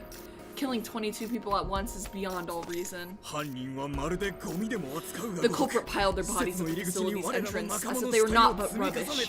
Such savagery is no less than inhuman. Seeing that heap of corpses would have killed your appetite big time, incompetent. And the poison gas filling the room would have killed you for real. Lucky you didn't go in there, huh? a heap of corpses. Just imagining it makes me feel faint. And that's not even taking the deadly gas into account. Maybe Senior Detective knew about that gruesome scene, so he sent me straight to the manor instead. That would also explain why he hid me in the forest and went off on his own. I need to find him soon and thank him for keeping me safe. It was another quartering Duke attack, right? We're not sure yet. For how many deaths there were, the clues are awfully sparse. Quartering Duke cases always result in 2 concurrent victims. This crime would appear to have a different modus operandi. Literally, who would go in a building like that? That would be crazy. Ha! The Quartering Duke did him in, no doubt! If I catch that bastard skulking around the island, I'm as clean as clock! It's said that the Quartering Duke has killed over 100 people, but even that was over the course of half of the year. On the other hand, murdering 22 people at once, all of them first-rate detectives no less, could hardly be the work of an amateur. I get the impression that he commits grisly deeds for the thrill of it, but otherwise, his identity is a complete mystery. We began our investigation at the research facility, but then the chief's D-pad received a message from a surviving Alliance member. Techie Detective draws out his own D-pad and plays an audio file. Senior Detective. Some attack. E-Surge. Facet. All dead. I hiding in. Gorman Gas. Chief, meet there. Help. The recording cuts off there. Although the sound was low and full of static, even I could grasp what it signified. That's Senior Detective's voice, isn't it? He's alive then. Thank goodness. Yes, I'm certain that's him. Making it through the situation unscathed, it's no wonder he's a legend among detectives. Is he really that incredible? You know the Dayless Night incident? It still shows up on the news. Not only did he solve it, he's also a founding member of the VA. The Dayless Night incident? Even school textbooks talk about that case. And you're saying he cracked it? I was a kid then, so I don't remember much, but it was the worst terror attack in national history, sparked by a new religious movement. From that event onward, criminal atrocities swept the nation, which is part of why the Detective Alliance was formed. Solving a case of that magnitude would absolutely qualify him as a legend. Originally, we'd split up from the other detectives and headed to the manor to reconvene with Senior. Smoothly, it must be a villain most foul for even Sir Senior to be forced into hiding. We must hasten to his aid forthwith. Huh? You mean there are other detectives here besides you guys? For sure! There's, what, 6 more investigating the research facility? It's like a Detective BOGO sale in there, LMAO! That makes me happy. I don't quite get what she means by that, but I guess it is a lot of detectives. I'm still reeling from the heinous murders we have yet to unravel, but at least now there's a glimmer of hope. I believe we've searched every room, but there's no sign of Senior. Maybe the culprit arrived here before we did? Senior would have realized that and escaped. If the message was intercepted, the culprit could have easily gotten ahead of us. Oh, yeah, I can see that happening. It took us, what, 10 minutes to get here? But there's only one path from this facility to here, and it's surrounded by sheer cliffs. No one could escape without us noticing. The detectives process the situation with impressive speed. I'm barely keeping up as I struggle to understand what it all means. Downtown's casual chit-chat is about the only thing that makes any sense to me. This room doesn't get wireless internet either? Why bother having a phone then? Ugh, this is such a major bummer. Even if there were a router here, I doubt it would do you any good. Oh yeah? Why? Because the island's off the grid? Not exactly. I tried connecting to a wired network in the research facility, but I couldn't get it to work at all. I made another attempt here at the manor a moment ago, but that failed too. The island's communications antenna must be down. But our D-pads can still link up to each other, right? What's the diff between that and our smartphones? Well, the D-pads have a unique communication system. As part of the R&D team, I must say, it's truly amazing tech. Basically, it works by... Okay, we get it. So, I can't even, like, chat with my followers while we're here? Ugh, could this be any lamer? I prefer to see this as an opportunity for its fellow detectives to deepen the bonds of our camaraderie. Guess it can. That's scent! You gotta be kidding me! Rowdy Detective starts crawling on all fours like a dog right at the entrance of the room. She presses her face to the carpet with a sharp expression on her face. What's wrong, Rowdy? Blood. I can smell it. Huh? Silence fills the room. The others all turn to look at Rowdy. Nearly missed it thanks to the rosy smell and red carpet, but the floor's got blood on it, see? From the entrance to them flowers. Rowdy Detective approaches an empty vase and sticks her hand into it, pulling out a bloody knife. Bingo. Don't know which poor mug's sauce this is, but I'll tell you one thing. Some goon was on the loose in here. How did you even notice the smell? The blood is already dry. Been hunting with my old man since I was little. I've got the nose of a bloodhound, eyes of a hawk, ears of a rabbit, and a raw macho spirit. I'm not so convinced that helping on hunting trips would give you those kind of abilities, but it's astonishing nonetheless. Rowdy, that knife wasn't used here, was it? Yep, nothing in this room but traces and stains. Guessing they only came by to hide the knife. I can track the scent, but the hall's chock full of roses. It ain't gonna be easy with them smelling up the place. I figured as much. But that said... Teki, might you have an alternative method? Of course. I go by this alias for a reason, after all. Techie Detective proudly pulls a cute little machine that resembles a puppy out from his pocket. Aww! This is my tracking a forensic friend, Sniffy Whiffy. The Alliance helped me develop him. He can tirelessly trace down any scent he registers, and his prime directive is to save lives. Furthermore, he has small rubber treads to cover tricky terrain without disturbing the scene, and he can move up to 15 kilometers an hour. He's also equipped with a transmitter, so you can monitor him from a D-pad. Plus, he uses the same lithium-iron batteries that the International Space... Yes, that's all very impressive. We'd love to hear more about it later, but for now, why don't we start tracking? Relapsed. Oh, right. Sorry, I get a little carried away when I talk about my inventions. Techie Detective returns to reality, hanging his head in shame. Now, let's not waste any time. Use this tool... He's not a tool! This is my friend! Don't just treat him like some piece of equipment! Relapsed. Workaholic Detective bows several times in apology for misspeaking.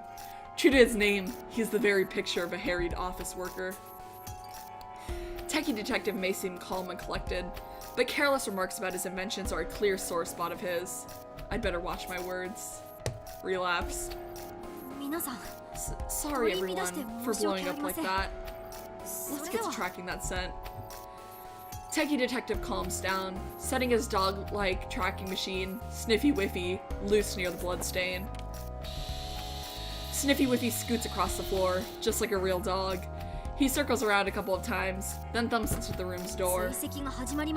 He's on the hunt! Let's open the door and see where he goes. I open the door and Sniffy Whiffy darts out of the room, barreling down the hall towards the stairs. All I can pick up is roses, but he must have zeroed in on the trail of the blood. Huh. How about that? My nose wasn't getting jack squat. Strictly speaking, it's not the scent, but rather the air particles that he tracks. Hence why he isn't thrown off by other smells in the vicinity. So much for that whole nose of a bloodhound spiel. Can it? My nose is what got us this lead in the first place. Sniffy Whiffy stops at a painting just before the stairs to the entrance hall. Sir Sniffy has halted? Could this be the site of the stabbing? No, tin for brains. I don't see a blood stain, do you? The knife must have been used somewhere else, like behind the painting. Behind it? Whatever could you mean? Is there a world within the painting? Do you think the stuff of children's fairy tales could actually exist? Relapse. Relax, Armor. The answer is clear if you think it through logically. Workaholic touches the painting as he inspects the frame.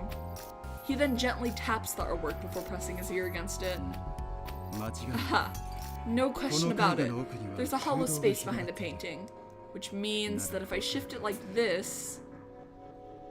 Still touching the painting, Workaholic Detective moves his hand.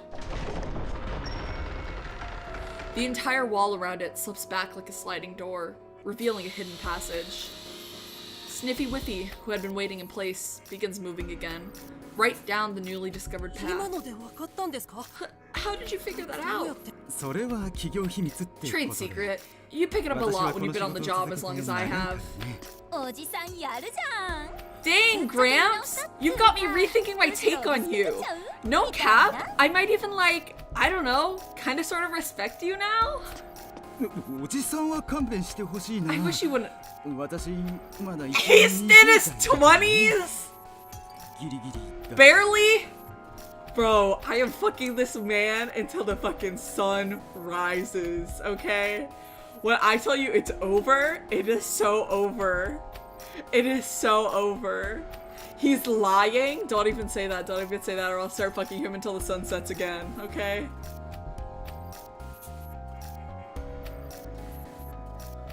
Workaholic detectives. What? What? What is she doing to him? What did she do? She slapped him on the where?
To be fair, if I was there with him, I'd be doing much more. What? Why not me? Why not me? Why not me? That blade was used somewhere up ahead. As we know not what may occur, I shall stand in the vanguard. Wait up, bucko! It's wide enough for two, see? I'm taking the lead too, so keep your eyes peeled. Rowdy Detective tries to push forward, but is stopped by Doleful Detective. Actually, would you mind guarding the entrance with Techie in downtown, Rowdy? I think my abilities could come in handy here. Armor and Doleful Detective are to spearhead our foray into the secret passage, with me and Workaholic Detective following after. Rowdy, Downtown, and Techie Detective would remain at the entryway, acting as lookouts in the case the tunnel is a trap. As for why I'm being brought along, it's probably because I won't be able to escape in this tunnel. I'm struck by the fact that Workaholic, the most experienced of the group, had deftly assumed a position beside me. These detectives don't miss a single beat. Alright, Armor and I will lead the way. As he speaks, Doleful and Armor Detective enter the tunnel together. Workaholic and I continue right behind them. The four of us descend down a spiral staircase that winds its way underground. At the bottom is a gloomy underground tunnel. We proceed into it, using the light function on our D-pads to guide our way. The only sounds are our footfalls echoing in the tunnel, as well as Sniffy Whippy's treads crawling against the floor in front of us. The air is dusty and reeks of mold, making it hard to breathe. Clearly, this place is seldom used. My love of cleanliness aches to ventilate the place. You can really see his housework special skill coming in right now. Doleful Detective's eyes narrow as he travels the tunnel. His usual fearful countenance is tense, as he's an entirely different person. Impressive, is it not? Doleful's intense concentration, that is. Workaholic Detective whispers to me as if he's reading my mind. Rank number 14. He solved over 100 cases and survived just as many bloody encounters as us veteran detectives. Over 100 cases solved? The idea alone leaves me speechless. We can't be that far apart in age, and yet his track record is on a whole nother level. What sort of heroic life has a seemingly gentle boy led up to now?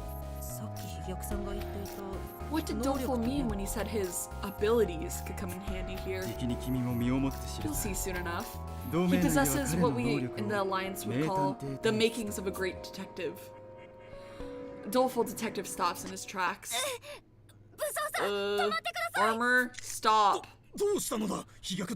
What happened, Sir Doleful? Your leg is bleeding.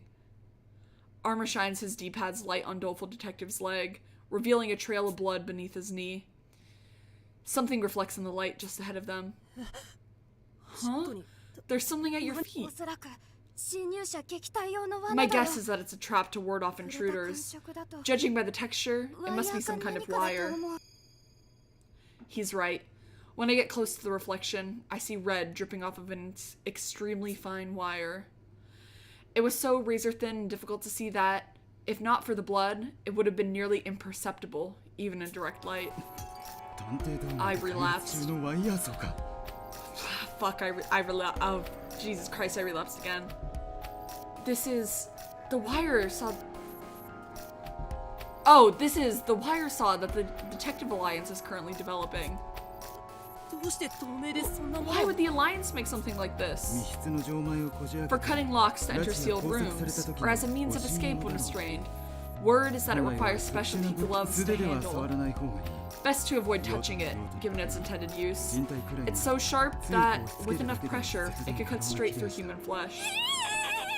It's a good thing I noticed it then! Workaholic Detective produces medication and bandages from his pocket and begins applying first aid to Doleful Detective's leg. This is a rather nasty cut, but you're lucky to get off this lightly. Anyone else would have been liable to lose a leg in your position. Hahaha. Situations like these are about the only time my special skill ends up useful. Special skill? What do you mean by that?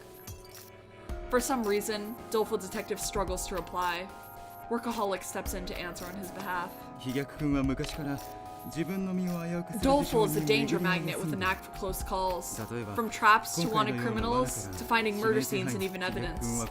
His innate intuition and powers of his insight are what have allowed him to survive such less than fortunate circumstances.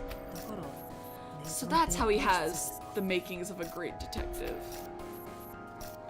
In stories, detectives are always expected to survive, even when wrapped up in personal case, and even when their life is on the line. And now, I'm standing in front of a real-life detective who embodies that very trope. It's not that impressive. In fact, I'd say I just bring misfortune to everyone and everything around me. It's kind of a miserable existence. Doleful Detective's expression flickers as he touches a bandage on his wrist. The countless traces of medical attention covering his body shows just how much suffering he's constantly endured. Still, it's made me more sensitive to threats than the average person. I can always sense when I'm in danger, so just think of me as your shield. I need to check on my dog really fast. Sorry, I'm gonna mute.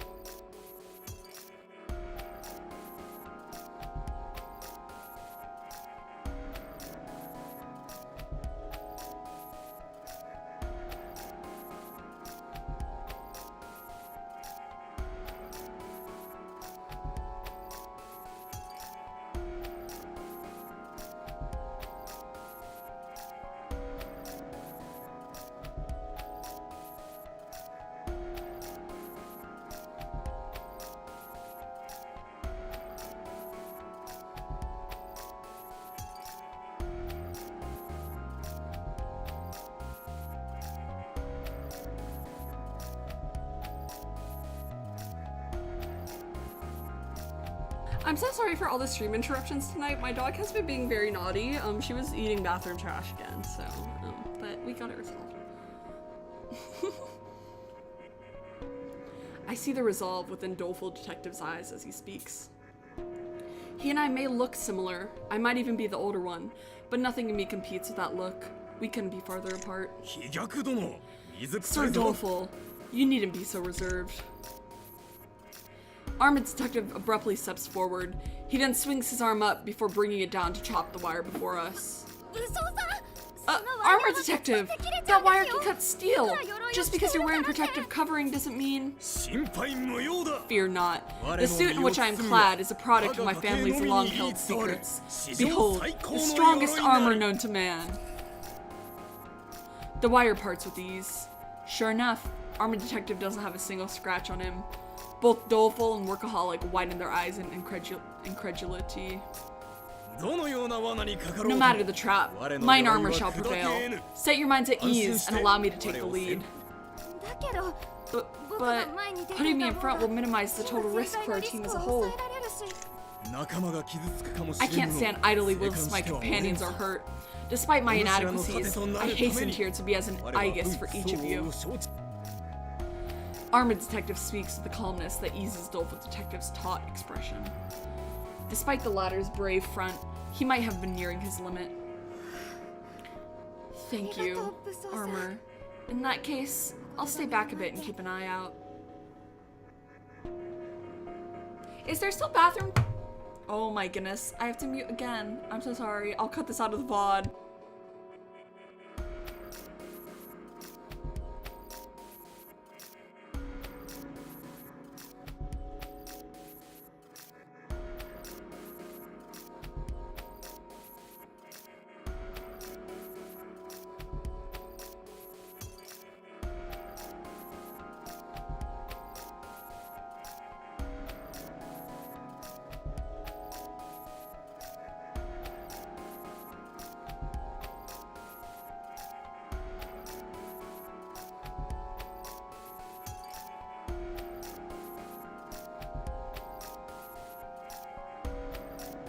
She has food, water, toys, we went on a walk before stream. She has everything a dog could ever want.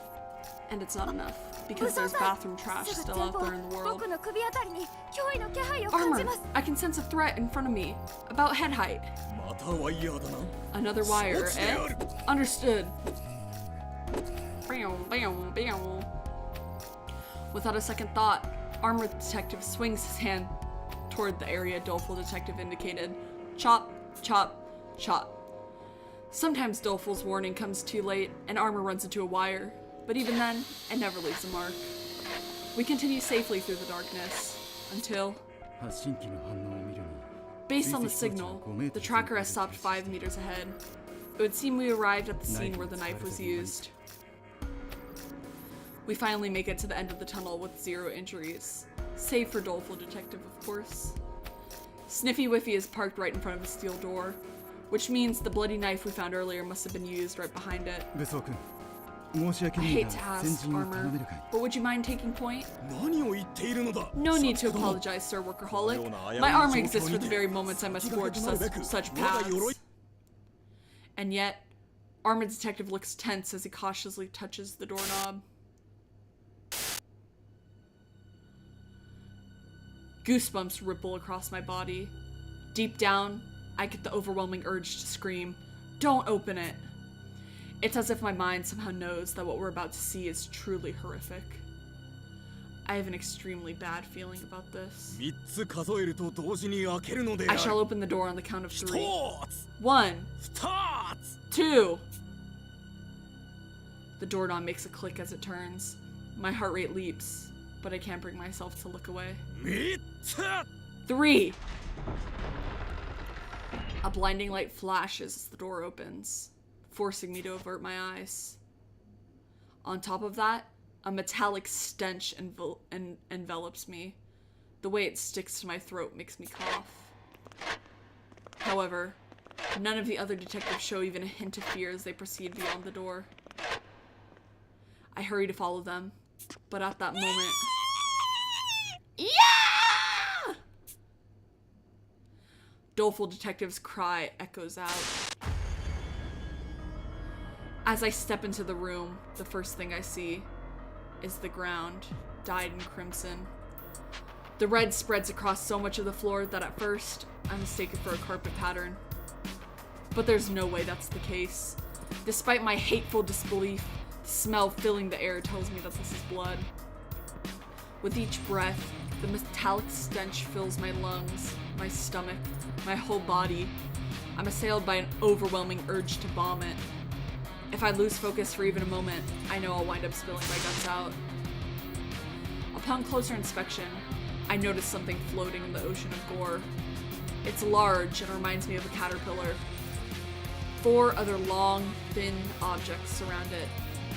In a way, they resemble a quartet of lifeboats, all rowing in different directions away from the sinking ship. But in truth, they're human limbs, scattered about across the floor. Before us is a scene devoid of life. A man whose name I don't know gazes at me, his head half submerged in a sanguine sea. My eyes are transfixed as I stand there in a daze. There's a biting chill, as if the temperature has dropped by quite a few degrees. My hands and legs tremble, I can barely stand. Every ounce of strength leaves my body, which no longer feels like my own. I muster up all the willpower I can, only to topple over on the spot. Is this all just a bad dream? First crime scene, huh? I know it's hard to take in, but try not to look away. Without any concern to spare for me, Workaholic walks toward the pool of blood. Doleful, Armor, head back up and fetch the other 3 detectives. After that, I'd like to ask the chief to come to the manor. He sums up the heart of the matter in a low voice. It's a homicide. Someone has murdered senior detective! Regardless of how detached he remains while objectively stating facts, it doesn't change the reality we're facing. Relapse. A middle-aged man's corpse lies dismembered, his limbs strewn across the room we stand in. For the first time in my life, I'm confronted with a murder scene.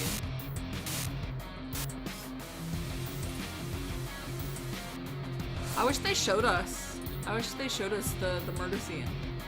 Chapter 1. The Case of the Dismembered Detective. We made it! We made it through the prologue, boys! We fucking did it! I stand in a corner, my mind completely blank.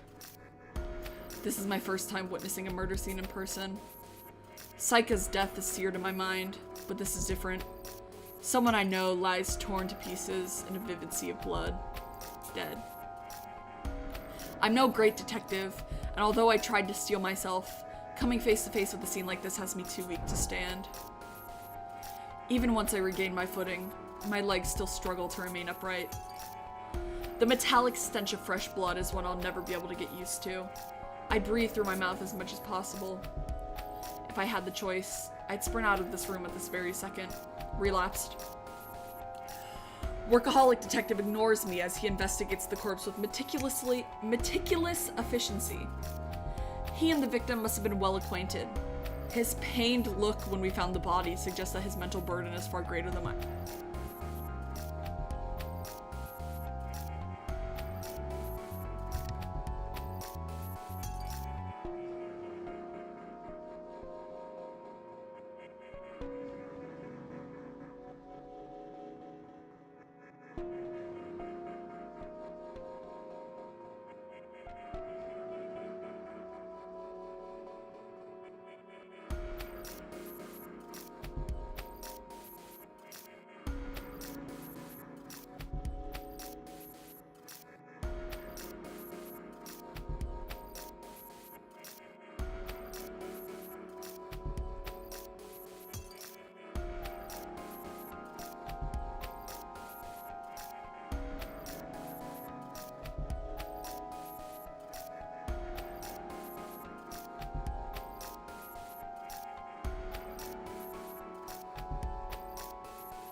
Already?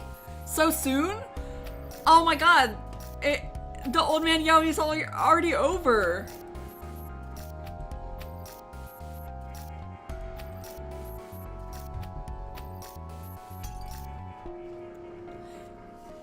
He and the victim must have been well acquainted. Well, okay, let's try again from the beginning. Sorry, old man Yaoi overtook me. He and the victim must have been well acquainted.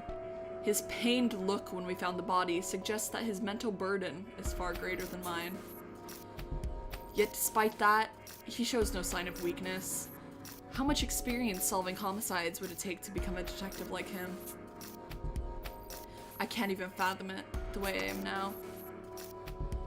The other detectives, who had been summoned by Doleful Detective, are unable to hide their shock at the sight.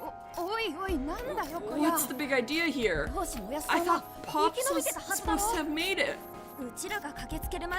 Did he get off while we were rushing over here? That's, like, so sad, it's not even funny. But that doesn't make any sense. We arrived at the manor 20 minutes after Senior Detective's message. For someone to chop up a body to this extent, hide the weapon, and escape in that amount of time, it's scientifically impossible. This level of blood loss would preclude livor mortis, and rigor mortis hasn't even set in yet. I may be stating the obvious, since he called us just prior, but the state of coagulation indicates that he was killed less than half a day ago. Let's re-establish the order of events. Senior contacted us at 12:40. We then split into teams and headed to Gorman Goss from Snarks. Since we arrived right at 1300, we can safely assume the crime occurred in the 20 minutes it took to travel from the facility to the manor. Question, teacher, isn't there a chance that the criminal could have, like, booked it before we left Snarks? Not at all. We headed to Gorman Goss as soon as Senior contacted us. Had the killer tried to escape, we'd have surely seen them en route. Thus, the killer must have been within the manor when we arrived. I could hoof it for days, but it'd still take me 10 minutes to run the hill to the facility. Your theory checks out. So the key question is this: is the perpetrator still inside? Let's consider the time frame for when they could have made their escape. We found a competent in the entrance hall and spoke for a time, then made our way upstairs 15 minutes later, so around 13:15. After that, thanks to Rowdy and Techie, we discovered the hidden passageway at 1334. You can see the entire entrance hall from the corridor before the hidden passage, so escaping undetected would be a challenge. If the killer was in the manor, their only chance to escape would be the 20 minutes we spent investigating the second floor. Ergo, it is highly probable that they are, in fact, still within the manor. But wouldn't 20 minutes be more than enough time to slip away? You can make it outside easily enough, but the real problem comes after the fact. There's only one path from here to Snarks, and no place to hide. The jig would be up if you were seen from a window. It simply isn't realistic. Exactly. I actually made a point of checking out the windows, but I didn't see anything or anyone suspicious. Hold up. No one's in the entrance hall right now. Isn't that, you know, kind of sketch? Like, they could totally escape whenever. Oh, that's perfectly alright. The chief is heading over from Snarks as we speak. If the killer tries to flee now, they're certain to get caught before they make it down the mountain pass. Which means the foul slayer does indeed still lurk within these walls. Alright then! In that case, let's head back up the double. It's time for a good old-fashioned manor mouse hunt. Just a moment. There's a more viable method than hiding out in the manor for all this time. Workaholic points directly at me, drawing the focus of the other detectives. Incompetent. If you're the killer, then there is no issue regarding the timing. It would all be entirely feasible. Huh?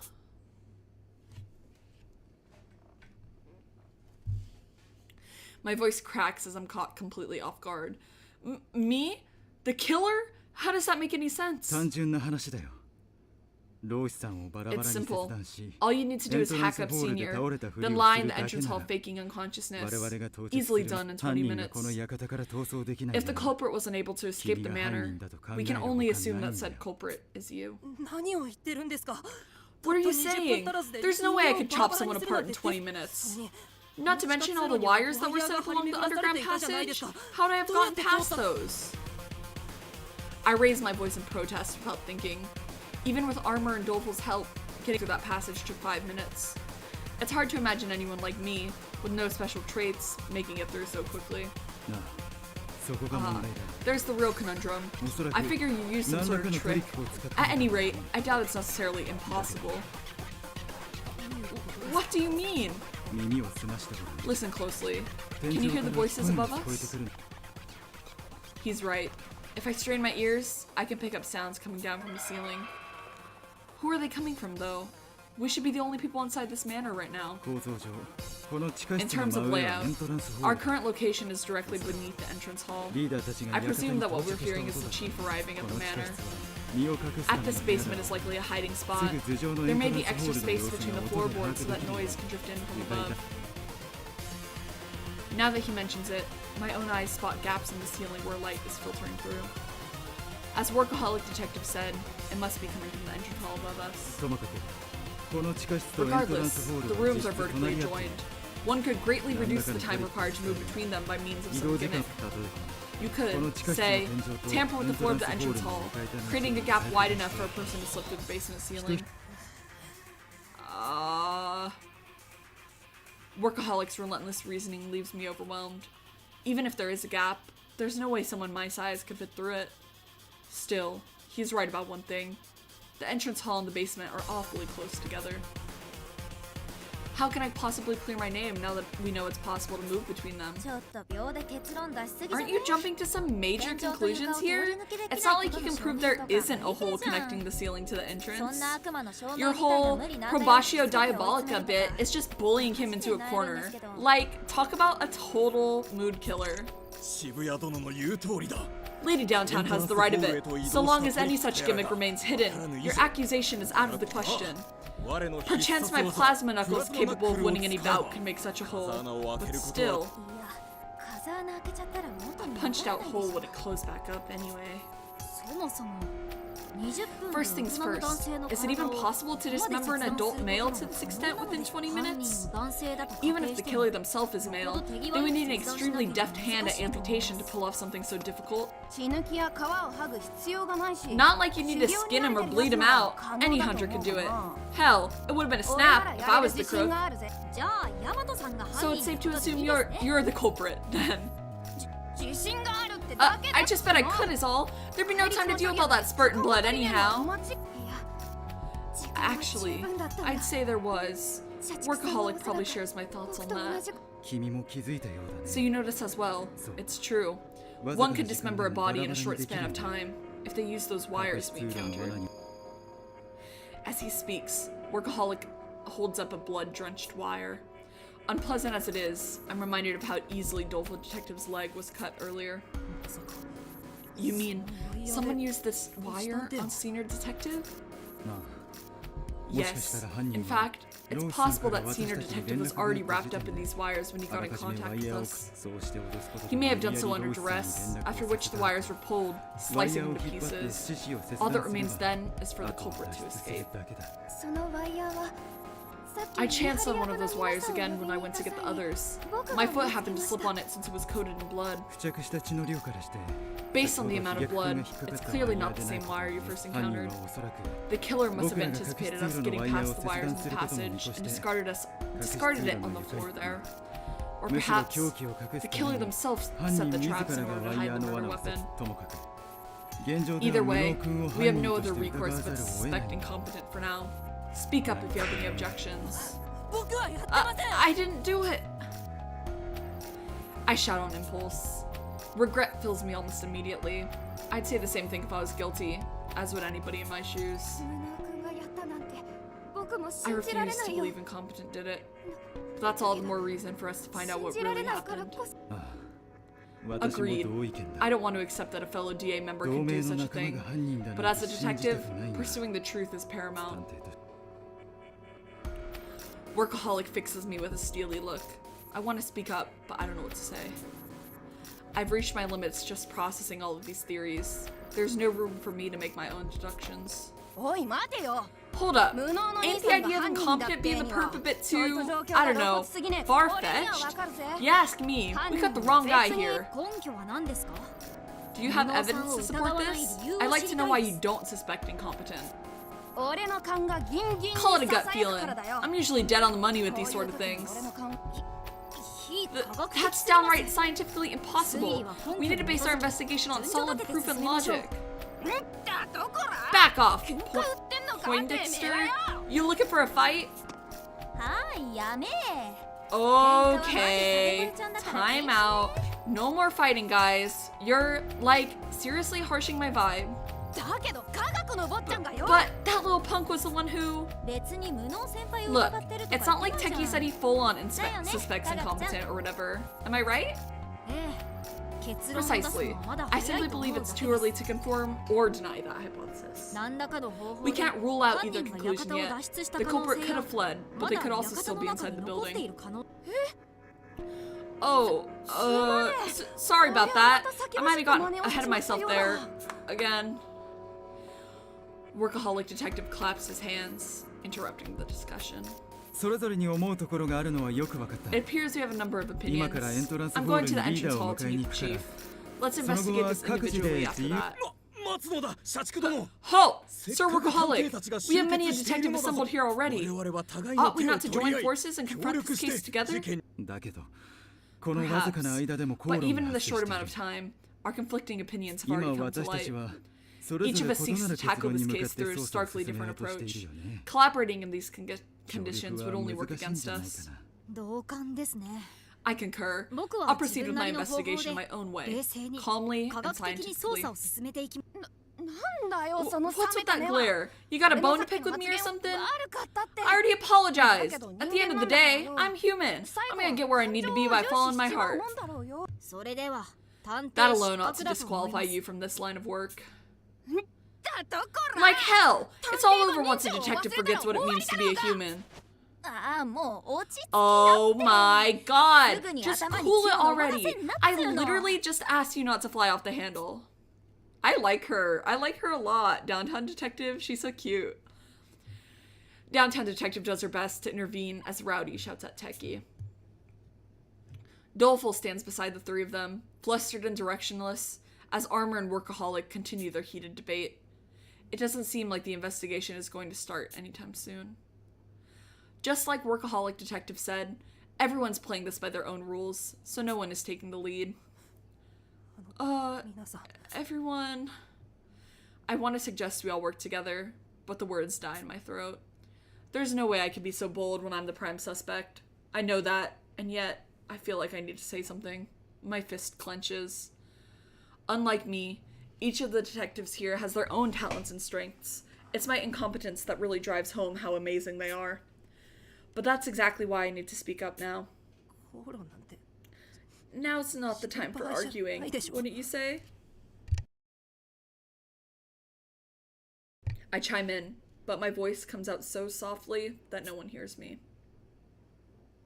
Together, these detectives can solve any case, and yet here they are, arguing. That angers me far more than being a suspect. I failed to save I failed to save someone again, even though Senior Detective was so close by. What's the point of being a detective if all I can do is sit around and watch these things happen? My self-loathing mounts as I listen to them bicker amongst each other. My position in the situation doesn't matter. What happens to me isn't as important as getting these detectives to work as a team. Everyone, please, listen. The other detectives turn to face me. Naturally, they all look rather dubious. I falter for a moment, but desperately push on. I know a lot of you suspect me. That's fine. There's a lot to suspect, and I understand that. But Can't you all at least try to cooperate? Cooperate? That's a tall order. Our personal modes of investigation are hardly compatible. I'm always down for a collab, but you're kind of asking for the impossible right now. I mean, we couldn't even agree on whether or not you're the prime suspect. That's why I want everyone to agree on what direction to take. What direction to take? That's right. Although I'm too tense to make a proper response, I force my voice out, trying to be bold as I give the detectives my suggestion. Please, proceed with your investigation, under the assumption that I did it. If you start there, you'll be less likely to have any more arguments like this one, right? The detectives fall silent. Maybe telling them to suspect me was too brazen a move, after all. Is your head screwed on wrong or something? After all the effort we spent defending you? Oh shit. I beseech you not to give up, sir. I'm not giving up. It's not as if I want to be the main suspect here. But it'd be even worse if the investigation stalled out because of me. I'm staking my safety on your deductive reasoning. I raise my voice with all my strength, my trembling hands balling into fists. I trust all of you far more than my own incompetence. If you work together, I know the truth will come out. I'm sure you'll prove I didn't do it. The detectives silently take in my words. Not one of them speaks up. They simply stare at me, incredulous. I guess my suggestion was overstepping my bounds. I've only made them all even more distrustful of me. But I don't regret it. I'd much rather have these outstanding detectives suspect me than continue arguing in vain. So, you insist that because we're on the case, while in proving you aren't the culprit? Such words make one feel blessed to be a detective. Isn't that right, ladies and gentlemen? I hear a cold, beautiful voice behind me. My breath catches as I turn around. Just how should we respond when a suspect gives a statement like that? She's very cute. I like her bangs a lot. Those are cute. Continue to argue? Never find any common ground? Or take action, swiftly and promptly? I eagerly await your answer. Her hair is white as snow, her gleaming eyes purple, like hydrangeas? Her skin, smooth, with features like a porcelain doll. At our backs stands a far from ordinary girl. The others are visibly thrown off by her arrival. It's clear that she stands out, even among these prominent detectives. Chief! Why are you here? I specified that I would meet you at the entrance when you arrived. Do you truly believe that I would wait idly by when my dear friend, senior detective, has been murdered? Out of the question. I left our colleagues to themselves and went ahead on my own. Oh my god, she's so cute! Ah! The girl workaholic called Chief speaks without a hint of timidity. Footsteps sound out from the passageway. Evidently, the other detectives followed her lead, heading to this room. We never told you about this basement, did we? We figured it'd be better that way, so no one would get hurt inside the tunnel. I noticed an echo beneath my feet upon entering, so I placed my ear to the floor, and what should I hear but your voices? From there, I deduced the general layout and discovered the secret path that had been left open. Hardly a mystery, really. The chief shares her amazing feats as though they were simply a matter of course. We worked so hard to find this underground room, and yet she found it by merely touching the floor. No wonder the others looked shocked. Tee? Huh? I startle as the girl gives me a smile. Compared to how she treats the others, her gaze on me feels more personal. No, I'm probably mistaken. I must be. So, you're the newcomer I've been hearing about. I am Ideal Detective. I lead the team working to stop the quartering Duke.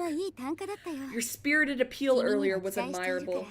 I'm expecting much of you, so keep at it. And never hesitate to share your thoughts. I apologize for losing my composure just now. Once the other detectives arrive, I'll brief you all on the situation and give my impressions. Thank you, workaholic. That would be much appreciated. But first, allow me to clear up a certain misconception you seem to be laboring under. Each and every member of the Quartering Duke investigation is a suspect. You, I, or any of us have the means to carry out this murder. What? Commotion erupts as the detectives speak over each other, which, of course, is unsurprising. Other than me, nobody else was in the manor at the time Senior Detective died. On top of that, this murder required enough time for a full dismemberment. In what possible way could he have been killed? Ideal Detective has only just arrived here, but her hydrangea-like eyes glimmer like gems, as if they picked up on something. That would be too obvious, right? That would be too obvious if she's the girl, right? But why do they keep describing her eyes like hydrangeas? The outline of the case is clear. All that remains is for us to pool our efforts and ascertain the reality of the situation. With that, ladies and gentlemen, I do believe it is time to make our reprisal. Soon enough, the other detectives join us at the scene. God damn it, Senior. To think your time would come so soon. Just how many trials does the Lord expect us to endure? I vow that I, Mr. Detective, shall send this culprit straight to hell. Mark my words, Quartering Duke. The flames below burn hot. Oh my god, the boobs.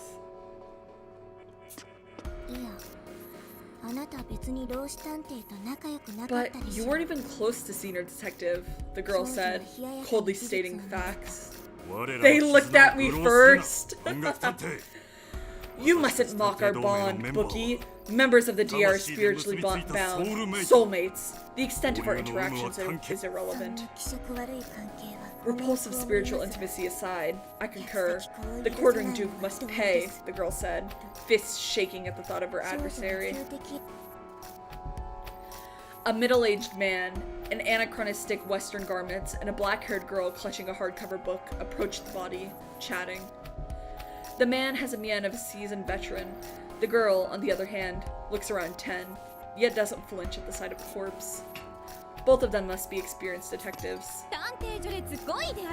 I, Posh Detective, ranked number 5 in the DA, have already arrived at the crux of this mystery. The woman, dressed so elegantly that she looks out of place, jabs a finger at me. Our culprit is the commoner found unconscious, incompetent detective. The hastily hidden knife on the second floor proves he was unable to escape. Oh, dear me, there I go again, demonstrating my incredible acumen. Perhaps it's time I took the reins as chief instead. Now hold on a moment. Didn't Ideal reject that theory just now? I beg your pardon. Her theory is the one that's utter hogwash, I'm sure. Isn't that right, Gourmet Detective? The woman called Posh Detective speaks to someone in a motorcycle suit, who smiles as if she's enjoying herself. I wonder about that. Anyway, I don't smell Renegade lingering around.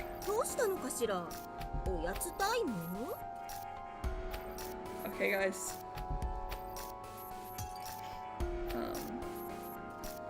When Renegade shows up, it's all gonna be over. Where'd he go? Snack break? Upon arriving, he decided to abstain, stating that this case didn't interest him. I imagine you'll find him napping in the first floor living room. Napping? Even though Senior Detective, a legend in our field, has been killed? Why, I never! Just what is that man thinking? Renegade's non-conforming nature is his strong suit. I'm sure he'll put his talents to use later on, so let's leave him be for now. It's so hard being me because my favorite characters always come in late, because they're the weirdos and the freaks of the world. Lenient leadership like this is why high-ranking agents defy your orders. Classified detective and detective gentleman didn't even deign to show up. On the honor of the Pinkerton name, I swear that I will wrest the title of chief from you. Ideal detective doesn't flinch, and merely smiles at Posh Detective's belligerence. Thank you, Posh. Zealous subordinates such as yourself allow me to plunge into my work without fear, despite the risk. Should the enemy ever succeed in removing me from the front lines, I entrust the Detective Alliance to you. I'll thank you not to speak such ominous things. Your achievements far surpass mine. Nothing of the sort could ever happen. I shall supplant your position by my own merits. Be sure of it, my destined rival.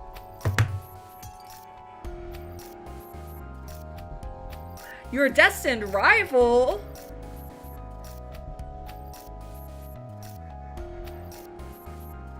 Okay. Okay. Days or minutes without Yuri. 0. Workaholic detective explains the situation to those who arrive from the facility. Once he's finished, ideal detective addresses us. As you can see, Senior Detective, believed to be the last surviving member from Detective Alliance headquarters, has been murdered. Which means, in all likelihood, that the perpetrator is a part of the DA as well. Tensions rise across the room. Some detectives look at each other, while others turn their gazes at me. It doesn't seem like they're going to stop suspecting me anytime soon. That common pleb must simply be the killer. My highborn brain cells reassure me so. I agree. Rationally speaking, no one but incompetent could be the culprit. His story is dubious from A to Z. Though you two are of common birth, your words ring true. I grant you leave to sing my praises, workaholic detective, loud and clear. I wasn't actually praising you. Let's begin by clearing up the most fundamental misapprehension. Incompetent detective is no intruder. I personally invited him to our meeting as a formal member. You personally invited him? But why? Workaholic addresses the elephant in the room. Even I'm hearing this for the first time. I have no idea what she intends for me. As if sensing my confusion, Ideal Detective's eyes meet my own. Those hydrangea-hued irises implored me to trust her. It's simple, really. I wish to have the person I trust most at my side. He may not remember, but he once saved my— Oh, okay. Okay, so it's not supposed to be like a secret. Okay. He may not remember, but he once saved my life. I consider his potential abilities to be no less than extraordinary. I requested that Senior Detective invite him to the island, but I didn't anticipate his methods would involve kidnapping and confinement. Workaholic Detective's mouth hangs open as Ideal Detective casually explains the unexpected. Which makes sense. This is an extreme mixture of business and private affairs. I can tell he's in no state to even begin questioning her. Not to mention, I'm quite surprised myself. I saved her life? But we've only just met. I have more questions than I can count, but at the very least, this does make me seem a bit less suspicious. Now's not the time to make any clumsy comments, so I stay quiet and let Ideal Detective take the floor. Oh my god, they're looking straight at me. Literally like dead in the eyes. I can't look away. Is that really it? Something smells fishy to me. It's true what they say. Your nose is unmatched, but please, suspect away. There's nothing to feel guilty about. So, if incompetent isn't the killer, who is? All of us save for incompetent were at the research facility when Senior got in touch with us, so we were all away from the scene. Excellent question, Doleful. That very occurrence is what caused you all to suspect incompetent, correct? That was the culprit's first trap. Senior Detective's message was not, in fact, sent from down in this basement.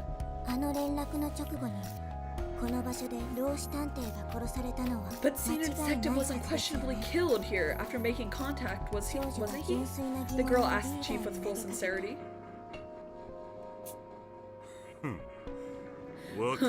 I have it. His spirit was compelled to contact us post-mortem. Quite possible with the right voodoo ritual. Keep quiet, you occult-obsessed twit, snapped the girl, scolding the man for his useless comment. Naturally, Mystic is incorrect, but making the dead speak is a step in the right direction. I've tested it, and this basement has no signal. Contacting the outside simply isn't possible. I beg your pardon? The other detectives pipe up in shock. Does this mean that Senior Detective was restrained somewhere other than the basement when he made contact? That can't be right. There were 20 minutes between the message being sent and the detective's arrival at the manor. It would be impossible to drag someone down that narrow, wire-filled passage, not to mention dismembering them, in so short a time frame. It's a fact that Senior contacted us, no? If not from the basement, how else could he have done it? It's a simple trick, really, once you've thought it out.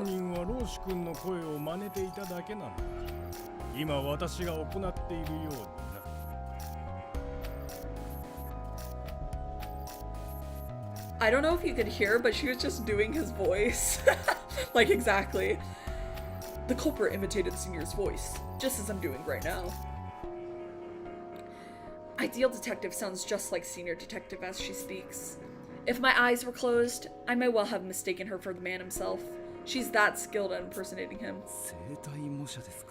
Vocal mimicry, That's certainly a possibility if the killer is the kind of person I imagine them to be. Vocal mimicry. I've heard about this historical skill from my mentor. It originated from Edo period theater. He told me about how there are established modes of practice, and that in the DA, where disguises often came in handy, many were experts in the art. Though I doubt I could ever master it, no matter how hard I tried. Is that why you're so certain the culprit is part of the Detective Alliance? If a traitor lurks in our midst, the massacre at Snarks would be plausible enough, as would the idea of a fake message from Senior Detective. Such criminal acts would be feasible for another detective, paradoxically increasing the odds that one is indeed the culprit. Exactly. A mere intruder killing 22 research facility detectives would be inconceivable. This was most assuredly an inside job. We were unable to control our turmoil when we discovered the bodies in the facility, and so did the traitor among us by their time. The killer would have an easy time manipulating us through a call, a far easier time than slipping up through the ceiling to the entrance hall. Hold up, I don't care how cool detectives are, no way they can just copy people's voices. Verily, my training earned me mighty thews, yet my vocal cords remain middling at best. Such mimicry is out of the question. I'll concede that it couldn't normally be done, but we are facing someone who easily slew a dozen of our comrades. No normal killer, to be sure. If we are professionals in logic and reason, then our opponent is a specialist in homicide. One or two impossible feats would hardly faze them. Don't let your perception limit your perspective. Bodily alterations, unfeasible acts, a murderous fiend will stop at nothing to achieve their aims. Both of them fall silent at Ideal Detective's words. Her persuasiveness holds a weight that brooks no argument. If that phone message was falsified, Chief, then by the time we received it, Senior was... Precisely.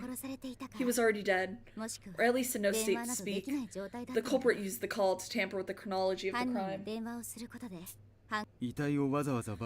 So the dismembered body is meant to make us think this was done by the quartering duke, as well as distort the time of death? How ingenious. My deepest apologies for allowing the killer's ploy to deceive me. It would seem I still have much more to learn. Workaholic Detective hangs his head. Ideal Detective smiles gently at him before continuing to speak. 地下室でローシ君殺害の準備を整えた犯人は彼のデバイスを片手に地下室を後にした。そして計画通り The culprit set up Senior's death in here and fled with his D-pad. Then, per their plan, they contacted me as we investigated Snarks. In doing so, they summoned the DA members to the manor so that Senior's body would be discovered. Hold up, boss. We all heard that recording you made of old Senior's message, right? Is it even remotely scientifically possible that none of us would notice his voice wasn't the same? That would be due to the peculiarities of the human memory. The human brain excels at recalling visuals, but struggles to do the same with the linguistic and auditory information. Because of this, it's not uncommon for people to be incapable of identifying a caller on the phone, even if it's someone they know well. They often say that a client's name is easier to remember when associated with a voice or face. Things grow hazier with words and sound alone. Yeah, sometimes, once you hear a person's name on the phone, your memory makes the connection with their voice. Same diff. Bank transfer scams are a prime example. The scammer begins by providing the caller's name, so you fall for it even if it doesn't match. You end up convincing yourself that any oral discrepancies are the result of a poor connection. Speaking of, Old Man Senior's message was like totally screwy with static. I could barely hear him. Was that just cover up? Likely so. The whole thing seems contrived. If you knew all this, then why respond to the summons? Dispatching detectives to follow the whims of a killer? The gall! Because I wanted to believe it was him. For the first time, Ideal Detective's expression grows dark and serious. If the culprit was impersonating Senior, it meant he couldn't speak. It meant I would never see him alive again. That was why I decided to split our forces in two, all the while hoping that Senior still lived. By virtue of their self-defense expertise, I sent Armor and Rowdy to the manor, in case there were any traps. But as you can tell, my conjecture was right on the mark. I've never detested my powers of insight as much as I do today. Her mirthless, sorrowful laughter startles me. I realize now that those skilled at detective reasoning can also foresee the grim future. Ideal Detective predicted the death of her friend. The pain she's feeling must be greater than I can even imagine. However, a detective's job is not to lament tragedies, but to unravel the truths behind them and reverse their bleak outcomes. Our 23 murdered comrades will not go unavenged. On this, you have my word. Ladies and gentlemen, I call upon your aid. If all 13 of us combine our efforts, I know for a fact that we can stop the quartering Duke. I realize that everyone else is silent, each of them listening intently to what Ideal Detective is saying. It's incredible to think that they were all arguing just moments ago. In such a short amount of time, the strength of her abilities and resolve has gained the trust of her fellow detectives. Now, without further ado, there's something I'd like us all to investigate. I'll send the details via D-pad. For now, please go where instructed. I have a vague sense of what really happened here. By the time you finish, the truth should take shape and reveal itself before us. Ladies and gentlemen of the Detective Alliance, let us reverse this tragedy. After receiving directions from Ideal Detective, the others take their leave from the basement to begin their investigations. We have been divided into teams of 3, leaving Ideal Detective, Armored Detective, and myself at the crime scene. Ideal Detective appears to be deep in thought, so I decided to join Armored Detective in examining the body. True to the quartering Duke's name, the victim's head, arms, and legs have all been severed away from the torso. The more I look, the more horrific the manner of death appears. It's so savage, I can't believe the culprit is even human. But the cruel truth is inescapable. What lies before us is the depraved work of not a monster, but a person. Sir Incompetent, even if the culprit used the wire, do these cross-sections of the corpse not appear too clean to you? The cross-sections? Grudgingly, I take a closer look at the severed parts. They've been cut so perfectly straight, it seems unnatural. Surely, a human body couldn't be that easy to slice clean through. Evidence acquired. Overly clean cut. No matter how keen a wire's edge may be, by no means could a mere human strength saw a limb through in one smooth stroke. When cutting paper with scissors, the blade's path shifts each time you part and join them, does it not? True, and the more you try to correct it, the more misshapen it gets, if only subtly. Wait, so then, The culprit didn't use human strength, but rather some other method to wind the wire around Senior Detective? Another method. Of course! This could only mean... It could only mean... I haven't the faintest clue. Me neither. Both of our shoulders droop. Come to think of it, why is blood dripping from the ceiling? Does human blood have the force to spray that high into the air?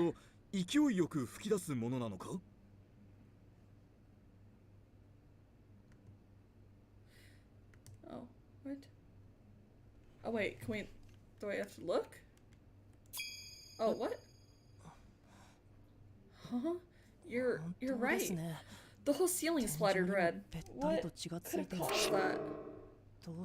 Bloodstained ceiling. Eureka! Goofy. Yuck! Did you figure something out, Armor?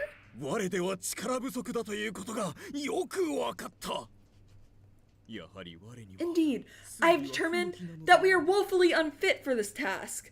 Twid would see mystery solving as far beyond our ken.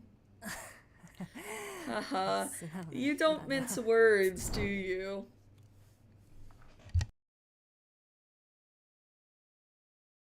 True to his appearance, Armor really does fall on the bronze end of the spectrum. It takes all kinds to be a detective, I guess. However, being that I'm the top suspect in this case, his candor and utter lack of suspicion are a total relief. Though he does strike me as a... Oh, what the hell? Oops, sorry! I see you've managed to relax a bit, incompetent. Ideal detective approaches, visibly enjoying herself. I'm glad that deer in the headlights look from before has melted away, though I suppose it did have its charm. Were you able to sort out whatever was on your mind, Ideal? Yes, I've nearly deduced every element of this case. All that's left is that the rest of you set to work finding the evidence. We've only just started, and already she's pieced together the truth of the situation. With intellect like hers, it's no wonder she's the de facto head and second highest ranked member of the DA. If I may, Lady Ideal, wherefore did you station me here? I scarcely believe you would require my assistance. You would be correct. Frankly, I have low expectations of you, Armor, as far as your powers of deduction are concerned. Ideal gives a quick, straightforward reply, to the point where it's almost impressive. However, no one defends others with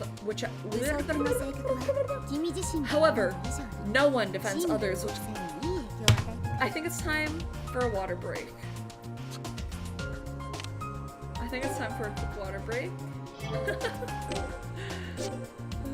I'm just saving there, since I need to actually go back and save.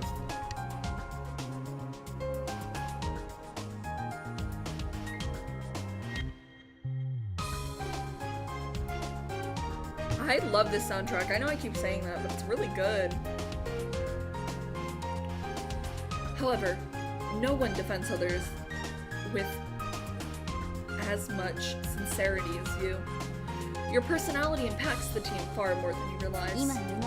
It's because Incompetent feels comfortable around you that he's able to tackle the case with a calm mind. Isn't that right? I nod. She's hit the nail on the head. I'm much more at ease now than when everyone was clustered around me earlier. It's probably due to how much I already trust Armor, as well as how confident I am that he would protect me from danger. Though, if I'm being honest, there's nothing more in here worth examining at this stage. Come again? So all of our investigative efforts were for nothing? However, that is precisely why I can say with certainty that you were on the right track. Wonderfully done, both of you. Were another detective skilled in deduction around, I'm sure you would have picked up on a multitude of other points. Our success lies in teamwork. Consider how much progress was made by combining your strengths, rather than working alone. I kept you here with me because I was positive that you would understand how crucial this concept can be. Ideal Detective's voice brushes against us with a gentle comfort. At this moment, I see her not as our mature, mysterious leader, but for the young girl she is, as if her mask has slipped off. Now then, let's give the other detectives their next instructions. And stick close if you would. I wish to avoid moving alone. With that, Ideal Detective leads out of the basement.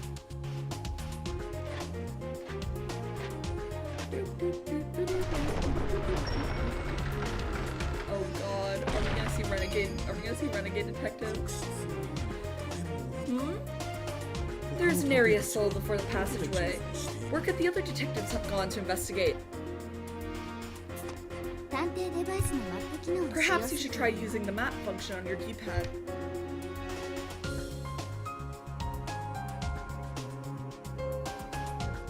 Oh my god, water break was too strong. As she speaks, Ideal Detective shows us the screen of her own device. This is a map of the manor. See how each detective's position is marked?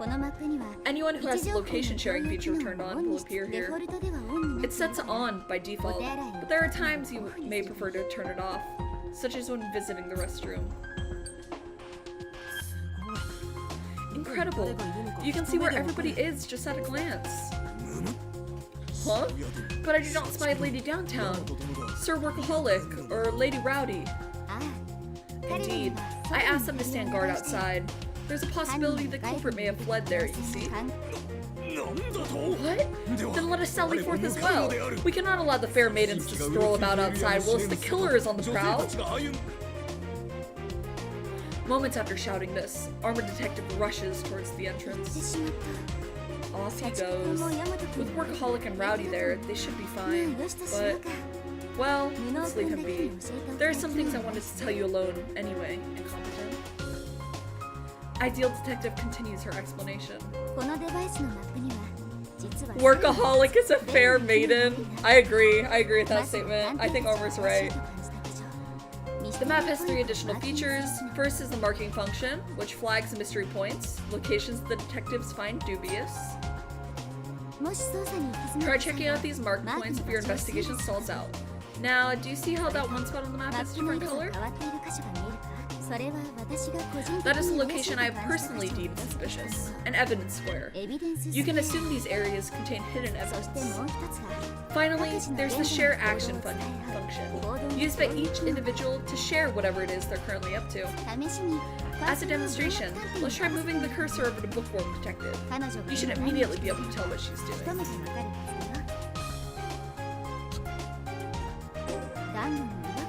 She has an odd feeling about the fireplace. Bookworm truly does have a good sense for this, but I doubt she'll figure it out by herself. So, here's a question for you, incompetent. What would you do if you encountered a mystery you couldn't solve on your own? A real man never quits. Ask for help from my fellow detectives. Your experience just now is already paying off. I like people who are quick on the uptake. The two of us are in accord. When faced with a problem you cannot solve alone, you must seek aid from your companions.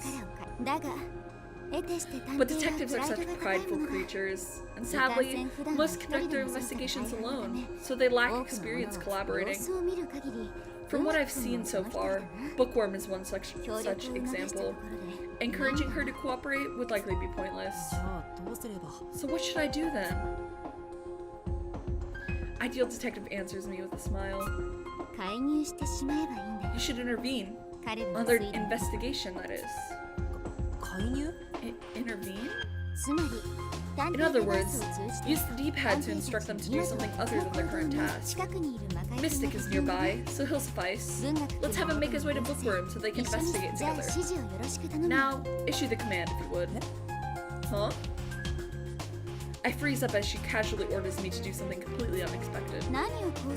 Why so stiff? Honestly, you're too cute. I'm merely asking you to pretend to be me and give some direction. That's all.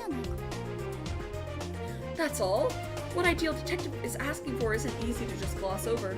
Even so, her expression remains dead serious. It'll be fine, like sending an email. Here's my D-pad. Try issuing a command to him. But why me? Facing the unknown is precisely what a detective is obligated to do. Everything is a chance to gain experience, so go on. Doesn't seem like I can back out of this one. I'll just have to try giving some instructions.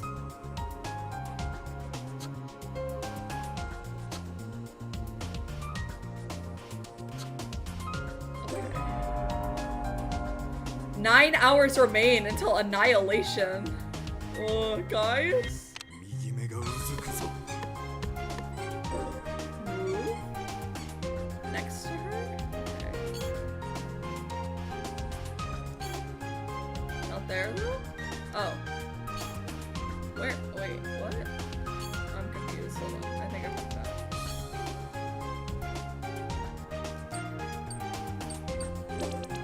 Oh, there we go. Take a look. See how even with both their inference values combined, they're unable to solve the mystery of that fireplace? At times like these, you should give a command to a detective who is skilled at assisting.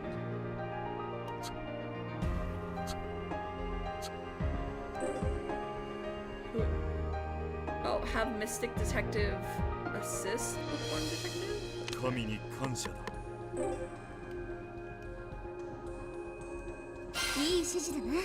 Nicely instructed. I'm impressed. I can already feel their powers of inference have been enhanced. Now, they should easily discover whatever that fireplace is hiding. Alright, let's check the entrance hall next. Posh is keeping the area near the chandelier all to herself. Gourmet and Doleful are holding back to give her space. Holding back, however, is unacceptable in an investigation. Let's have Gourmet assist Posh with investigating the chandelier.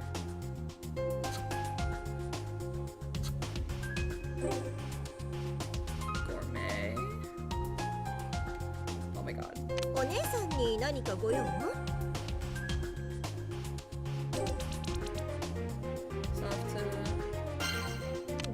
I have to make her assist.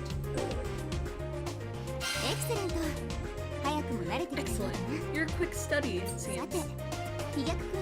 Now, what should we have Doleful do? Do you know what skill he excels at? Doleful's skilled at discovering evidence, right? Precisely. He has a wonderfully observant eye, indispensable in a detective. Doleful's key characteristic is that he always draws danger to himself. As a result, he is more predisposed to finding clues. Let's have Doleful use that special trait of his to inspect the area near the chandelier. I'm willing to bet that there's a clue left behind there.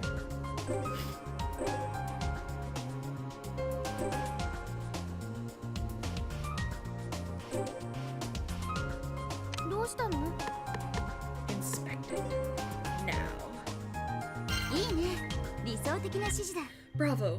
That was an ideal command you gave. I'm swelling with pride. Alright, that's enough warming up. It's time to raise the curtains on this detective show. Give the order to start the investigation, and keep an eye on the passage of time. Oh my god, please tell me. Okay. I was gonna say, please tell me there's not a...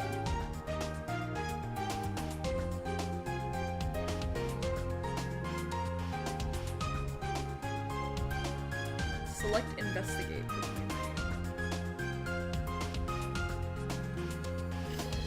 Wait, I understood it when she was telling me, but now I don't get it.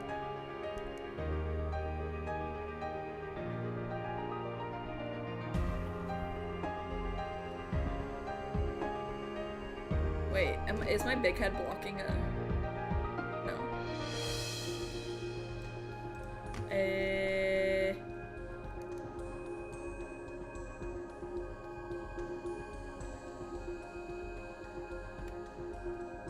Do I just want to investigate with Doleful?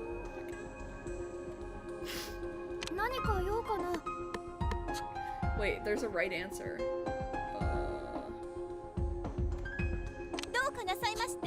From the main menu? Oh! Oh my gosh. Okay, I get it. Okay, time to inspect this area. Here I go. Oh! Ah! I tripped again! Huh? Part of the carpet's been cut off. I wonder why. Aw, the little sprites are cute.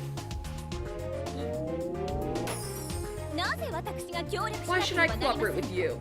I can handle this alone, thank you very much. Now. A fine cut of meat is even tastier with the right seasonings, yes?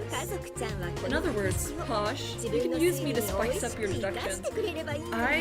They're looking at me. They're looking at me. That's a fair point. Very well. Enhance my flavor, gourmet. The chandelier is all nicked up. Posh, take a look at this. Huh? These scratches. Could they be a hint as to how the culprit killed senior detective?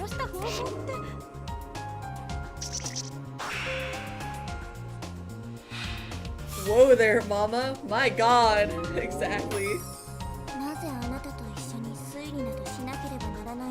Why must I investigate with you? Asked the girl, her lips pouting in dissatisfaction. Don't say that. Think of this as a chance to learn from your father. Hurts do hold a rustic charm, though having to add the firewood every time is a bit of a hassle. Firewood? That's it. I mean...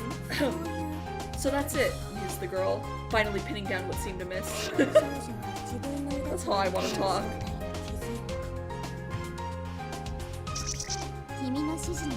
Your directions have truly made a difference in how well the investigation is progressing. When I arrived, you pushed the others to work together. It was remarkably pertinent of you. The key difference between detectives and the police is that while we may be an organization, we solve cases alone rather than together. To put it unkindly, detectives see themselves as the lead role of an investigation. Thus, our capability as a team of experts goes unrealized. If we're to take on the quartering duke, we can't abide reckless behavior. Let's you and I take the lead in encouraging everyone to collaborate. How could someone like me do that? There's no way any of those detectives would follow what I say. Plus, they don't even need me. Ideal Detective alone should be able to hold them together. Single goth dad and his weird emo kid. Yeah. Your tendency to downplay yourself is a virtue, but also a weakness you'll be forced to address one day. Ideal Detective speaks as though she can see into my very soul. Leaders who make history are often said to be cowards, likely because they fixated not on their potential, but their limits. Know your weaknesses. In a time, you will know all of your strengths. I'm confident you will go through this as well, incompetent. Why do you have so much faith in me? She opens her eyes wide, fretting over something with an unfocused gaze. I'd say I can't tell you yet, but that would be selfish of me, wouldn't it? I should let you know before something happens. The true reason I called you here, that is. The elusive air around her now feels tense. I'm frozen in place as her hydrangea-hued eyes stare at me. My heart is hammering, and my body feels hot all over. Incompetent. My name is... What? Run, incompetent! Huh?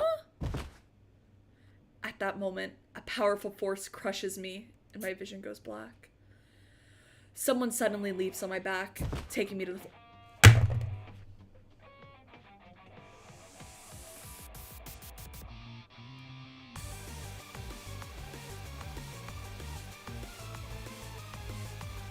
You can see his heels! You can see his heels! You can see his heels!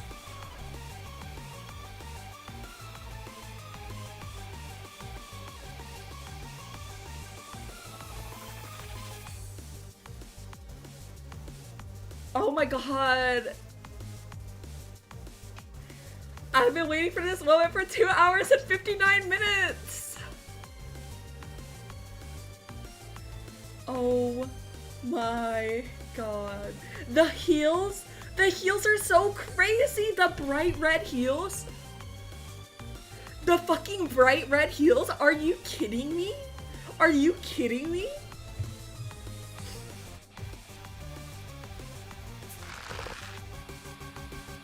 Through it all, I can feel a strong pressure on my throat. Ugh. As my voice involuntarily slips out, I finally realize that someone is strangling me. I can't breathe. My mind starts to fade, and my whole body starts to go pale. I flail about in desperation, catching nothing but air. If this keeps up, I know for a fact that it's going to kill me. やめろ下道探偵 Renegade detective! Stop! 大丈夫か無能か Are you alright, incompetent?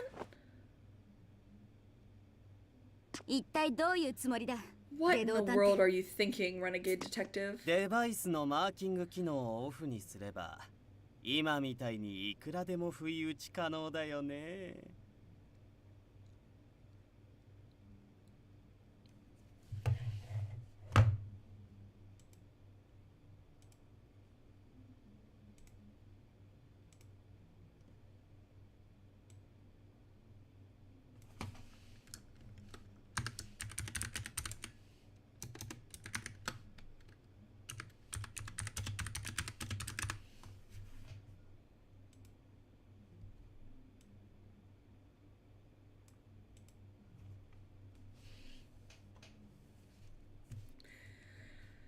Turn off your D-pad's location sharing, and you can pull off as many ambushes as you want, the way I did just now. デバイスとにらめっこばかりしていると I 足 wanted 元 to show you を the 救われ dangers る of と burying いう your 懸 head in 念を that 伝えた device. かったんだ。 How easily you can 許 slip して and く lose れ your footing. ホームズ。 Forgive me, Holmes. 謝罪する相手が違う You're talking to こ the の無 wrong 能探偵 person. 深く Incompetent here 真摯に deserves a deep, 心から詫び sincere ろ apology. 速やかに Hurry now, or that charm on your さもな neck け will pop. オーケーオーケー。優先順位を間違っている。 Okay, そう okay. Got my priorities screwed up. Sorry. The lanky man has a nonchalant air about him. He turns to me, wearing a fake smile. 俺は下道探偵。 The name's Renegade 少しいたずら Detective. 好きなだけの I'm a 全能 virtuous 探偵さ。 investigator with a penchant for practical 好 jokes. きな言葉は My 世界 favorite phrase 平和 is 趣味は world ボラン peace, ティアだ and I spend my time volunteering. Hope we can get along. なんだか真剣な話を Your していたから conversation was so ついちゃちゃを入れ serious. たくな I って just しま had っ to たん butt in だ with some levity. ごめん My bad. Can you ever forgive me? You will, won't you? Thanks. あり He prattles on with his apology, finishing up with a cackle. I startle when I notice a line of blood dripping down my neck. Is it really that funny to choke someone so hard that your nails rip their skin? I was genuinely prepared to die. How far is this guy willing to take a joke? He's そ so んなに怯えた顔 Tumblr. しないでくれよ Come on, don't look so scared. Didn't I give you that tingling feeling? And now he's beaming at me, face flushed with joy. Out of all of the detectives I've met, this is by far the most incomprehensible. 君の気まぐれはいつもの As こと fickle as ever, 今 but 回は this time 少 you've 々 gone 度 too が過ぎ far. る Do so again, and I 次 will に同じことを exercise my 繰り authority 返 as す chief to が restrain リーダ you. ー権限でこう Ideal Detective's voice grows harsher as she steps up to Renegade Detective.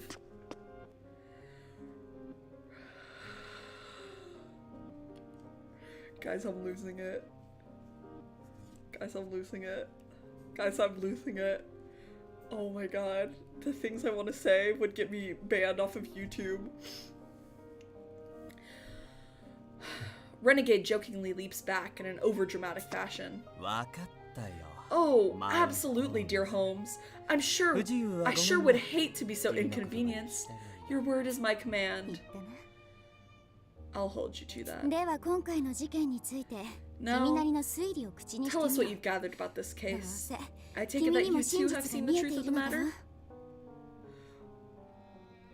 Renegade's eyes grow wide. He sighs. やられたね You got me. 珍しくや It did feel a bit out of character, the way you got so upset. 初めから俺に自 You 分か planned ら to make 協 me 力 swear を I'd 約束 cooperate さ from せ the る very ことが start, 狙い huh?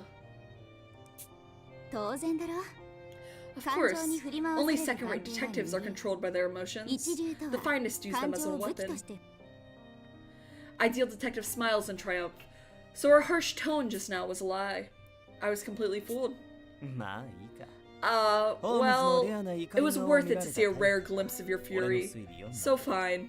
I'll share my thoughts こ with の you. 事件は純度 This case is too transparently pure. So boring it makes me nauseous. 犯人はさぞ The culprit must be so self-satisfied. There's no beauty in it. Not in the もっ least. と殺しは Killing should be ugly, beyond redemption, gnarled by emotion, oozing, cloudy, grimy. That's what makes it so fascinating. 何を What are you talking about? His words are utter nonsense. What's more, he says it all so casually, as if he's telling a joke. Just listening to him makes my skin crawl. I'm not equipped to understand the person standing before me. Even the scene of the murder was less chilling than him. No need for guesswork. It's all plain as day. Check out that scrap of carpet. If my theory is right, some evidence should be left there. Better show me a good time, oh future legend. And with that, Renegade Detective taps my shoulder and departs. The sound of his stilettos clacking against the floor as he walks away. A rather peculiar detective, that one. Yeah, it was like... I stopped myself just in time. It was like talking to a villain, but I obviously can't say that. It's like talking to a villain, right? Ideal Detective speaks my thoughts for me without reservation. Your intuition is spot on. As a matter of fact, he killed his mother and father with his very own hands during his youth. He's an actual murderer? His own parents, too? How is someone like that even in the Detective Alliance? It doesn't matter if he did it as a kid. Letting him have this much freedom is unimaginable. Why was he let into the Alliance? I just can't fathom. It makes me suspect that he might even be the quartering duke. The reason is simple. No detective understands homicidal maniacs better than he does. He's been granted a degree of freedom on the condition that he uses his unique skills to work with the Detective Alliance. Although his deductive prowess is on par with my own, his personality stops him from working with others, keeping him at rank number 4.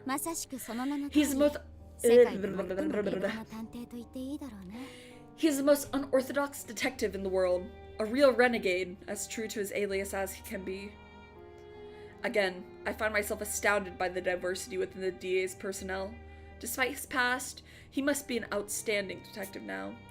He did give us advice, after all, and even if he's terrifying, he surely has a talent for detective work. I'll just have to find a way to trust in him. I whisper this to myself, as if doing so will clear the dark thoughts clouding my mind. This has taken up more time than expected. Let's move on to the meat of the investigation.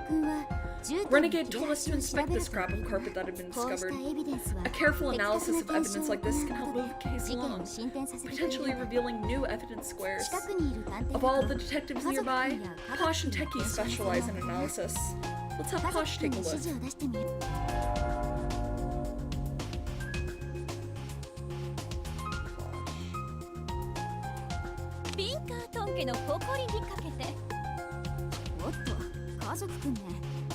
Oh my, Posh is disgruntled that we made her work with Gourmet. It would seem that she's blocked me from contacting her. We won't be able to intervene with her like this. She certainly is amusing, that Posh. What? So what do we do now? Detectives aren't programs, they're human. It's only natural for there to be detectives with whom you cannot intervene. As such, whoever does the instructing must be able to adapt to the situation. In this instance, we can try giving directions to Techie instead. Techie should also be capable of performing a precise analysis of this evidence. Now, tell him to analyze that section of carpet.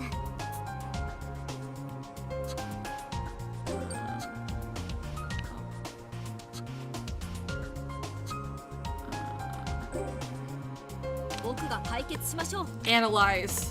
Bite this onions.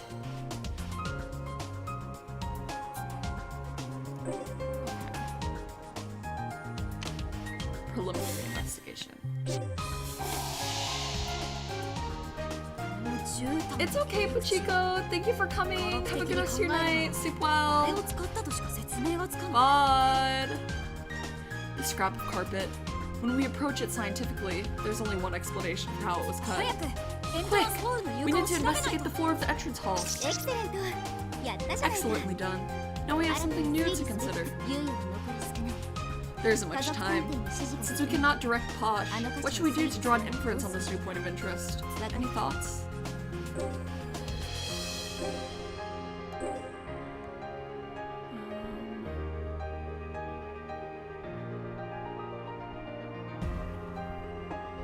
Intervene on Gourmet and Doleful.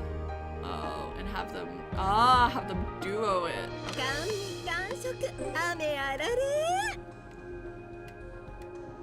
Oh, sorry, it's so hard to move sometimes. I don't know what I do. Doleful also. Sorry, leave a hue. Press A to confirm twice.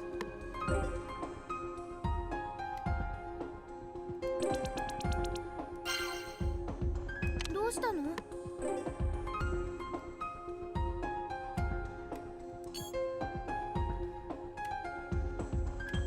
we want her to wait.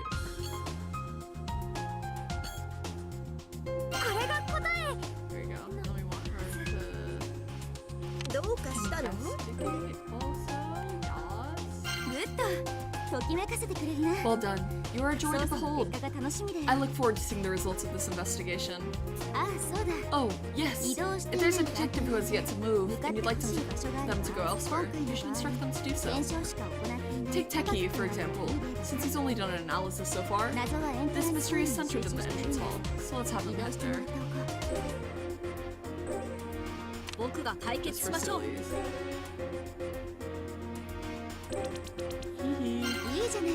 Wonderful.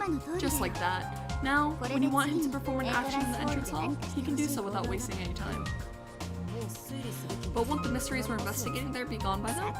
I wonder about that. We'll just have to await the results of their deductions with bated breath. Also, I would suggest having any idle detectives inspect the area. Though it may not directly pertain to the case, they could happen upon something interesting. Now, once you're ready, instruct them to begin the investigation.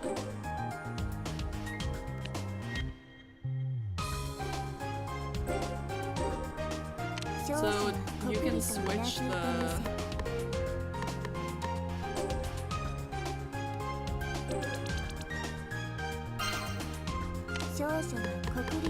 So, if a detective,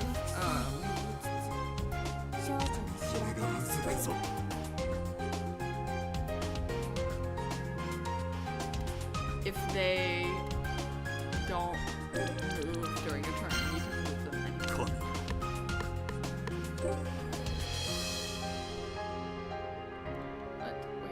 Wait. Okay, that's fine, I guess. Okay. Is there anybody else?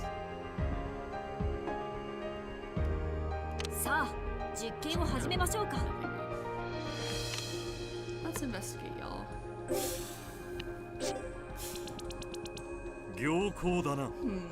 This information seems useful. I should share it with the others. Oh, what did they find? We found something! Oh my goodness! Oh, the floor? On closer inspection, I can see gaps between the boards. Maybe that explains how sound travel so easily down below. The gaps are also wide enough to pass a wire through.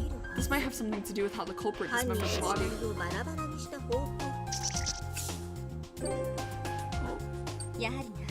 Aha! Solving the connection between the floor gaps and the carpet caused a missing point in evidence square to appear by the entrance. We made the right call having Teki Detective move to the entrance hall. Indeed we did. Sometimes solving one mystery leads to another. Be sure to keep that in mind. Alright, I'm not going to tell you what to do next. This time, you must command the detectives on your own.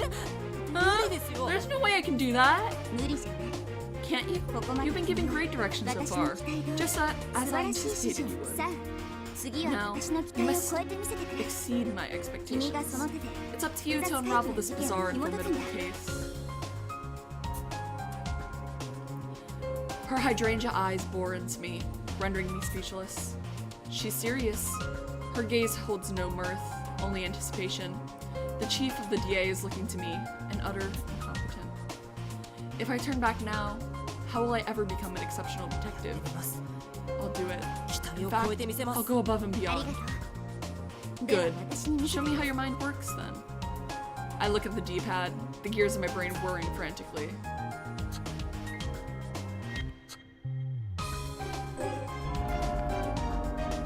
So it's turns, I'm pretty sure. Or it's like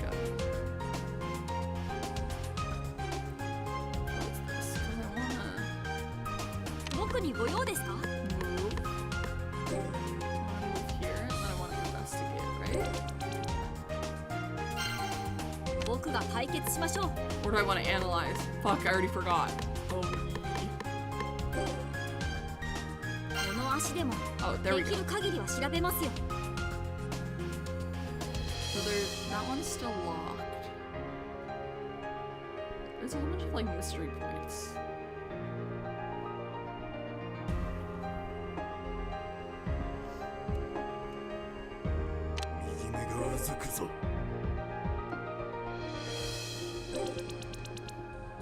I'm thinking I'm gonna try and get them to investigate. 少々はこくりとうなずいてみせた。少女は黙したまま一度うなずいた。 Oh, they can't investigate behind closed doors.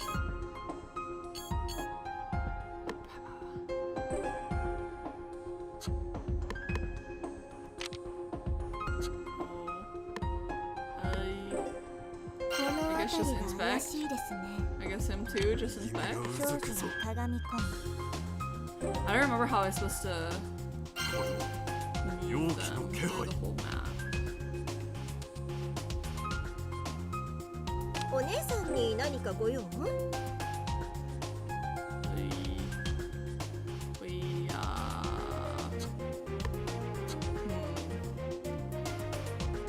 何か用かな？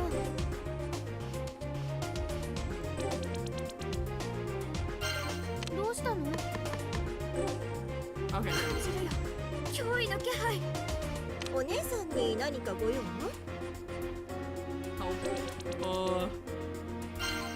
どうかし I た don't の？ know if I'm doing this right. おやつはどう？お姉さん I に want 何か this ご用？ shit. Well. Oh wait. There we go. お姉さんに何かご用？ She's in Nissan. That's so cute. お姉さんに何かご用？ Oh no. Doleful is too far. I guess we just infer. Oh no.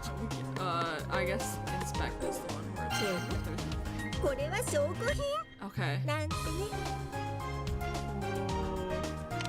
That was not very good. やっ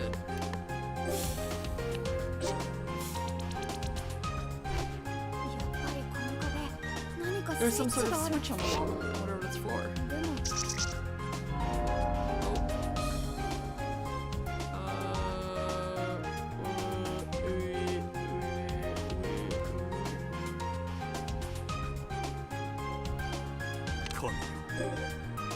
Wait, can they not go inside of here? Oh wait, Y is map wide movement. Oh, okay. Okay, but he can't do it this turn. Okay. Okay, wait, I think I'm getting the 少 hang 女 of it a は little bit 黙したまま一度うなずいた。 more. Y is map wide movement. I'll move her in here, maybe?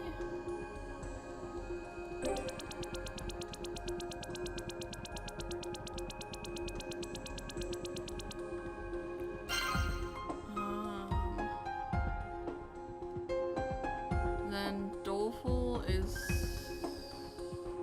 Oh, he's not even good at inspecting. Inspecting. 甘味完食雨あられ。 This is hard. I thought they said this game was for stupid people.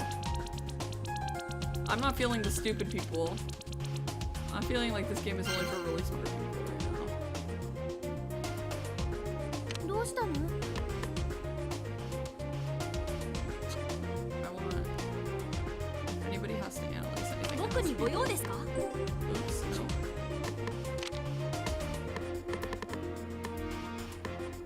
どんな証拠品だって調べ尽くします。どうしたの？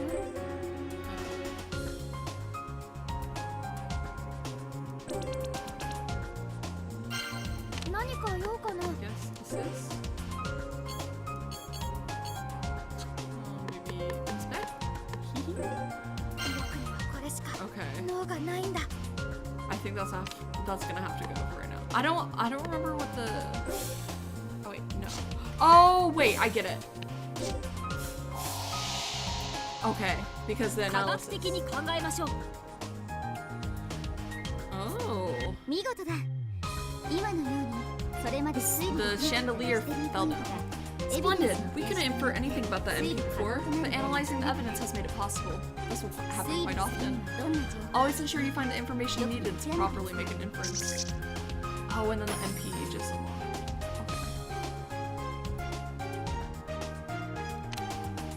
Okay.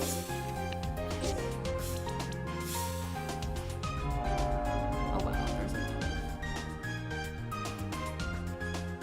甘味完食雨あられ匂いの正体 Let's 調 all. べちゃうわね I love to inspect. ゆっくりとうなずいてみせた。この辺りが怪しいですね。少女は鏡。神に感謝 I feel like my strat is all wrong here, but 容器の気配 hey.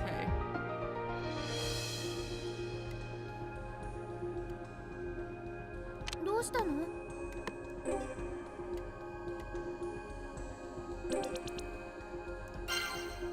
何か用かな？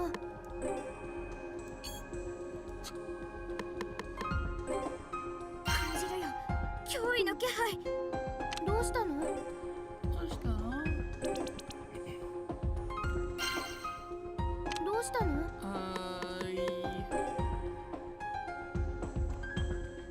調査は僕に任せて。どうされましたか？ I'm just chilling. さあ、 Can you even 実 inspect 験 that を始めましょうか。 What the? Oh, because he only has one inspection point. Can you analyze? Are any of these worth? I don't think any of these need to be analyzed. ネジ一つだって見逃しません。さあ、実験を始めましょうか。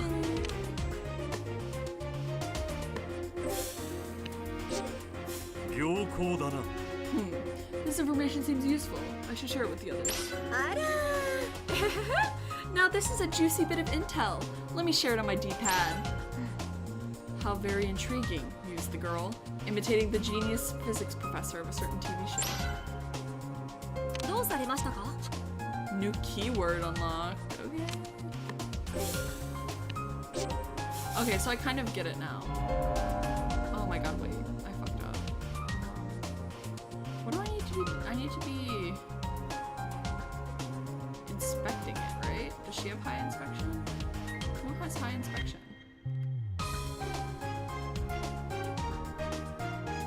Is it just...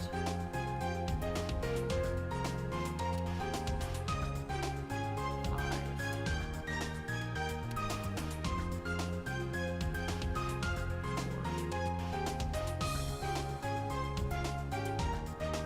さあ、実験を始めましょうか。僕にご用ですか？ Oh my god, I messed up. 僕にご用ですか？ I'm actually so stupid. This isどうさ so れま many したか？ reviews said this is gameplay for stupid people, but 僕 I'm とフレンズ stupider の than 力が stupid 必要です people. か？何か用かな？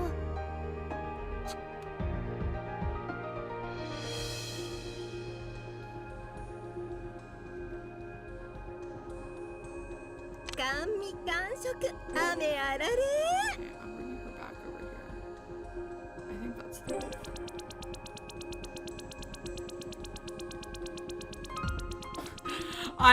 It's already really hard, yeah.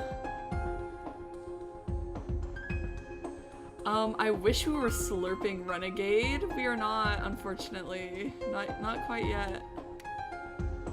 何か Open 500 guides? No. 少女 I'm in this to win this, okay? What else do we find? I don't think we find. I just want to move them all to the entrance hall.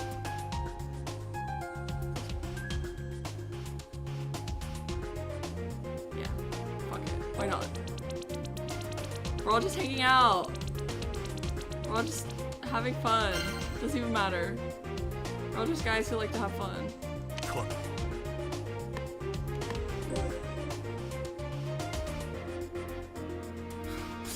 all just partying right here. The sprites are very cute. Can I zoom in? I don't think I can, but I don't think there's any sort of. Oh. Oh.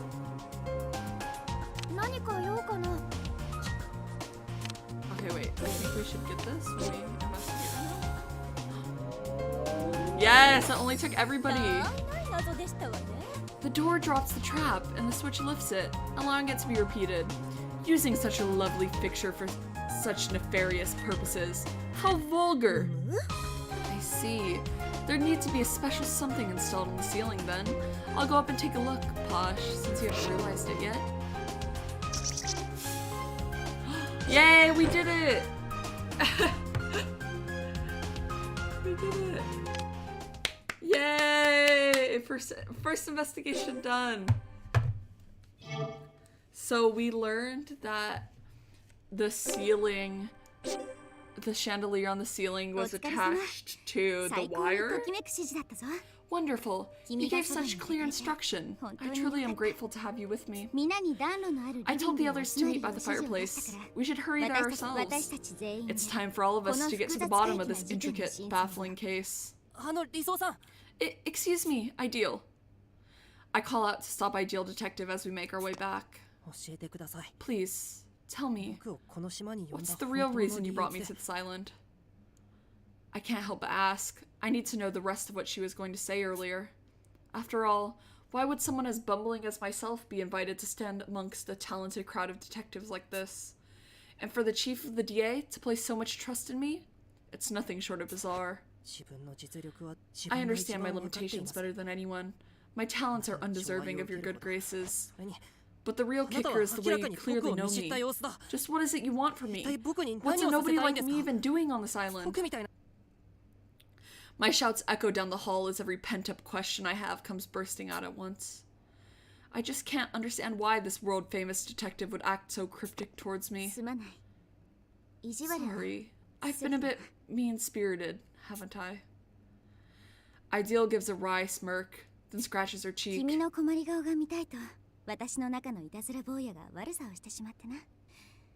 My inner devil wanted to see that bewildered look of yours, and it got the better of me. I'd been planning to keep quiet until you noticed. This is our first meeting in 10 years, after all. Surely you can understand how I'd want to surprise you a bit, Wato. Our first meeting in 10 years? Wait, did you just call me Wato? Could it really be? My heart catches in my throat. Only one person, someone I met 10 years ago, called me by that name. But there's just no way. I've dreamt of this reunion for ages. Inviting you here wasn't completely outrageous now that you've been scouted into the DA. My real name is Saika Sharonford Holmes. 10 years ago, you saved my life. That's impossible! My voice comes out in a shout before I curb it. I breathe deeply, but the shock won't subside. Ideal Detective is Saika? That can't be right. I saw her covered in blood right before me. There's no way Saika is alive. Avenging her had been my motivation all this time. But now... Calm yourself. Ideal comes close and softly cups my cheek. I'm startled by the sudden intimacy, but her arm around my waist keeps me in place. You seem to have lost your memories of our time in that prison. It must have left quite the emotional scar. No need to force yourself. It'll only cause your heart grief. Remember little by little about how you rescued me that day. Did I really? Yes.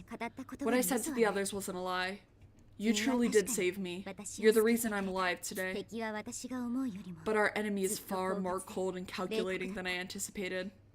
I have no hope of preventing the DA's eradication alone. I need your help, Wato. I summoned you here because I'm in desperate need of your abilities. For now, Please, just believe me. Ideal gazes at me with a sadness that reminds me of the Saika that I once knew. That vulnerable, girlish expression taking the place of her usual sagacity was nearly identical. But I can't help but wonder if this is truly the same person. Is it really you, Saika?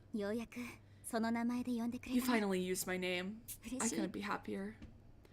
A relieved smile spreads across Ideal Detective's face. It doesn't seem like an act. She's sincerely happy to be reunited with me. Remember, we detectives only share our true names with those we completely trust. No matter who doubts or suspects you, be it the others or even yourself, I will always be on your side. So stay by mine and observe my work. I'm certain you'll recall the truth if you do. Ideal steps back from me, her expression already reverting to its usual dignified air.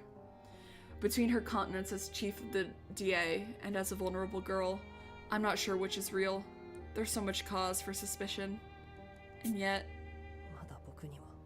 I still don't know the truth. But I'll choose to believe in your words, which is to say, I want to believe them. I've played the past out in my mind countless times, wishing I could have saved you, Saika. I wasn't able to do so back then, so I truly want to believe what she's saying, that Saika's alive. Even if those sweet words are mere deceit. But still, I don't buy it 100%. Like you said, I'll stick with you and try to figure things out, such as whether or not you're telling the truth. That's all I wish for, Wato. Observe my every move with your utmost attention. If I have one request, however, it's that you stop calling me Ideal. It's far too formal for my liking. When it's only the two of us, would you mind calling me Saika, like back in the old days? Wait just a second. I didn't mean I actually believe you're Saika yet. Stubborn as ever, aren't you? And always over the silliest things. Very well. Address me as Holmes, then. The other detectives know me by this name, so that shouldn't be a problem. Got it. Holmes. This is our first step towards friendship, Wato. Holmes' face beams with genuine elation. The fact that it's moving me so easily is proof enough that I'm a rookie detective. Come on, Wato Hojo. Get it together.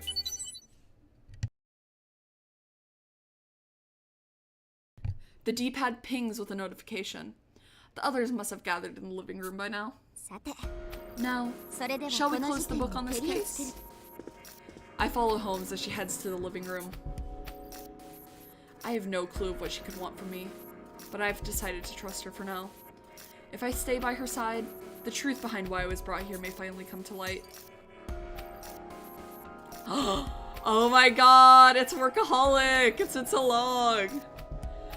All 13 detectives, including Holmes and myself, gather around the room. Holmes adds a few logs to the crackling fire before turning to address us. Ladies and gentlemen, I'd like to thank each of you for doing your part. Due to your efforts, we have uncovered the method used to dismember Senior Detective. Now, it's simply a matter of laying it out. Then please tell us, Holmes, who is the culprit? Oh, how like a commoner to heedlessly jump the gun. Before revealing the culprit, is there not a matter we must clarify first? What matter would that be? Why, the method by which Senior Detective was slain, of course. I agree. Instead of focusing on who did it, let's consider who could have done it, and eliminate some of the obstacles in our way. How do you suppose Senior Detective was killed, Posh? Put simply, with an artifice working in concert with the chandelier trap. In concert with the chandelier trap? You mean, I set it into motion when I opened the door? The chandelier had crashed down the moment I stepped through the entrance of the manor. After that, I was out cold until the DA arrived. The culprit utilized the trap? But for what purpose? Have you ever played with clay, incompetent? Say you wanted to cut it in half as cleanly as possible. How would you do it? Even a knife would give you some trouble, no? Back in school, I remember we learned to wrap a nylon string around the clay and pull it to split it apart. グッド Good. なら Now 次 for the は next もし question. 粘土を切り Following 刻 that む principle 分 for で cutting 鋭 clay, 利なワイヤーを what would 右に happen if you 巻 wrapped a sharp wire around the 思いっきり person, 引っ張れば then tightened どうな it? るかな You mean... Senior Detective's mutilated body flashes across my mind, and my skin prickles. That wire was definitely sharp enough. If you were to wrap it around someone and yank it, they would be sliced apart almost effortlessly, just like clay. 察しがついたみたいだ You ね get the idea, I presume. So, If one wanted to cut something with a ワイヤー wire, で何かを切ろうと思う their なら best option would be to 巻 wind き it つけた around 後に and 引 pull. っ張るだけでいいでもさ粘土 Clay じゃ is な one くて thing, 人間の but 体 could じゃ you ん really pull hard enough 人 to, 力で like, 引っ張って slice a guy 簡単に up? 切れるもんなの Cause, FYI, ただ that でさ stuff え does 引っ張りにく not そうな look ワイヤ easy ー to なのに handle. いい質問だな A salient 渋谷君 question, downtown. そう Indeed, the この crux of this トリッ trick クの is 肝 how the wire ど was のようにワイヤ tightened. ー地下でロース So, 探偵に絡まった What 状 method 態 could の have ワ been イヤーを used 引 to っ pull 張 the るに wire は once it was ど wrapped のよ around うな Senior 方法がある Detective? だろうか Any ideas, Posh? The The culprit may have had a dash of cleverness up their sleeve, but my upper-class intellect saw right through it. Put simply, the culprit used the falling chandelier to pull the wire taut. How would they do that? The chandelier's up in the entrance hall, but the crime took place down in the basement, right? Dear me. Very well. I shall elucidate this matter so elegantly that even a commoner would understand. シャンデリアにワイヤーを結びつけて Are you talking about 動くようにするよう ideal? にしたんだよ I don't think she シャ will ンデリア die. に落下すると This is just my game theory, but I think if anything, she's way more likely to be the antagonist than to die. But when I say antagonist, I say that very loosely. I mean like downtown. Yeah. I hope she doesn't die too. I feel like gyarus are always like the first to die in death games because they're like, oh, they're the shallow ones, but the wire was attached to the chandelier so that they would move in tandem. When the latter fell, the former would wind up automatically. Excuse you? This explanation is mine to give. Posh Detective cuts Holmes off with a huff, then continues where she left off. 犯人は老子探偵を Like this 薬か drawing. 何かで眠らせた After 後 sedating Senior Detective, 床へと落 the 下 culprit させた affixed 状 the 態 wire の to the シャンデ chandelier, リアに which had ワイ been ヤーを lowered く to く the りつけた floor. のですその後 Then, they 床の threaded the 隙間を wire 通 through the して gaps in the entrance hall floor, allowing them to connect it with the basement. 床にワイヤーを通せるも Would の a なんです wire really fit through the floorboards, though? エントランスホールの床は Certainly. 地 If 下 the に cracks are large 音が enough for 届く sound to よう travel 床板 between に the two 若干の spaces, 隙間が空いて then いま wire した should でしょ pose no issue. 地下に届いたワイヤーを老子探偵の Once 体 the に wire 結 fed び down つ to け the た basement 後 was wound シ around ャンデリ Senior アを天井 Detective, へと引き the 上げれ chandelier ば was 準備 raised back 完 into 了 position. シャンデリアが天 When 井 the から chandelier 落下 came する plummeting と down later そ on, の動きに it 連 pulled the 動 wire して taut ワ and イヤーも dismembered the 引っ victim 張 in ら one れると fell いう swoop. 以上のようにして Voila! The culprit managed to kill Senior Detective without dirtying their hands, and successfully obscured the time of death. 見事な推理だ A superb deduction. But I would like some conclusive evidence. ワト君はこ Watto, のトリッ do ク you の remember 痕 this? 跡を覚えている The trace this gimmick left behind? The trace it left behind. Now that she mentions it, something suspicious did catch my attention during the investigation. The scratches on the chandelier, the switch on the wall, armored detective. The scratches on the chandelier. シャンデリアに残ってい The る scratches on the chandelier. Those must have been left by the wire when it scraped against the metal. エクセレント Excellent. その通 That's りだよワト君 precisely right, Watto. あのシャンデリアの She's just calling him by name in front of everybody now. よほど鋭利なものでも The 使わ chandelier ない is と quite 傷 durable, つかない so if anything were to cause a scratch, it would have to be extraordinarily sharp. それこそ Like a wire saw capable of cutting through even steel, perhaps. ならホームズの言う通 Then り it's just like you ワイ said. ヤーとシャンデ The リア wire の saw 罠 and が the 犯行 chandelier に trap 利用 were され paired た up こ for とは this 間 little 違い stunt. ないだろう Relapsed. ムノ君気分はどうだい So, how's it feel? Incompetent? 気分 How does どういうこと what feel? 鈍いな Slow on the シャンデ uptake. リアの罠 aren't に we? よって老子探偵が What I 殺され mean たと is, いうこと how は does it だ feel to よ know that Senior Detective was killed by the chandelier trap? 君が洋館の扉を He wouldn't 開 have かな gotten ければ hacked into 老子探 pieces if 偵 he は never 八 opened that つ door, 咲きにならず you know? に済んだ Shock lances through my spine, and I begin to break out in a cold sweat. So, it was all because of me. If I hadn't triggered the trap, then Senior Detective would still be alive. Even now, I can feel the doorknob in my hand. To think that at that moment, A man was being sliced apart below my feet. He's literally so sensitive. The trap that I triggered. How does your first kill feel? Like sinking into the mud of a swamp, huh? Don't worry, you'll get used to it. Stand down, renegade detective. Keep your lips shut until I say otherwise. Don't glower at me like that. It makes me tingle all over. This is your second and final warning. Shut your mouth. Hee hee hee. Cowed by Holmes, renegade detective seems to cut his losses, backing down. Can I be honest? I kind of want to put renegade detective in a wire trap where if I drop a chandelier, he will be dismembered into a million pieces. Holmes then turns to me, all sign of anger wiped clean from her face. I know you're shaken, incompetent, but you need to set that grief aside for now.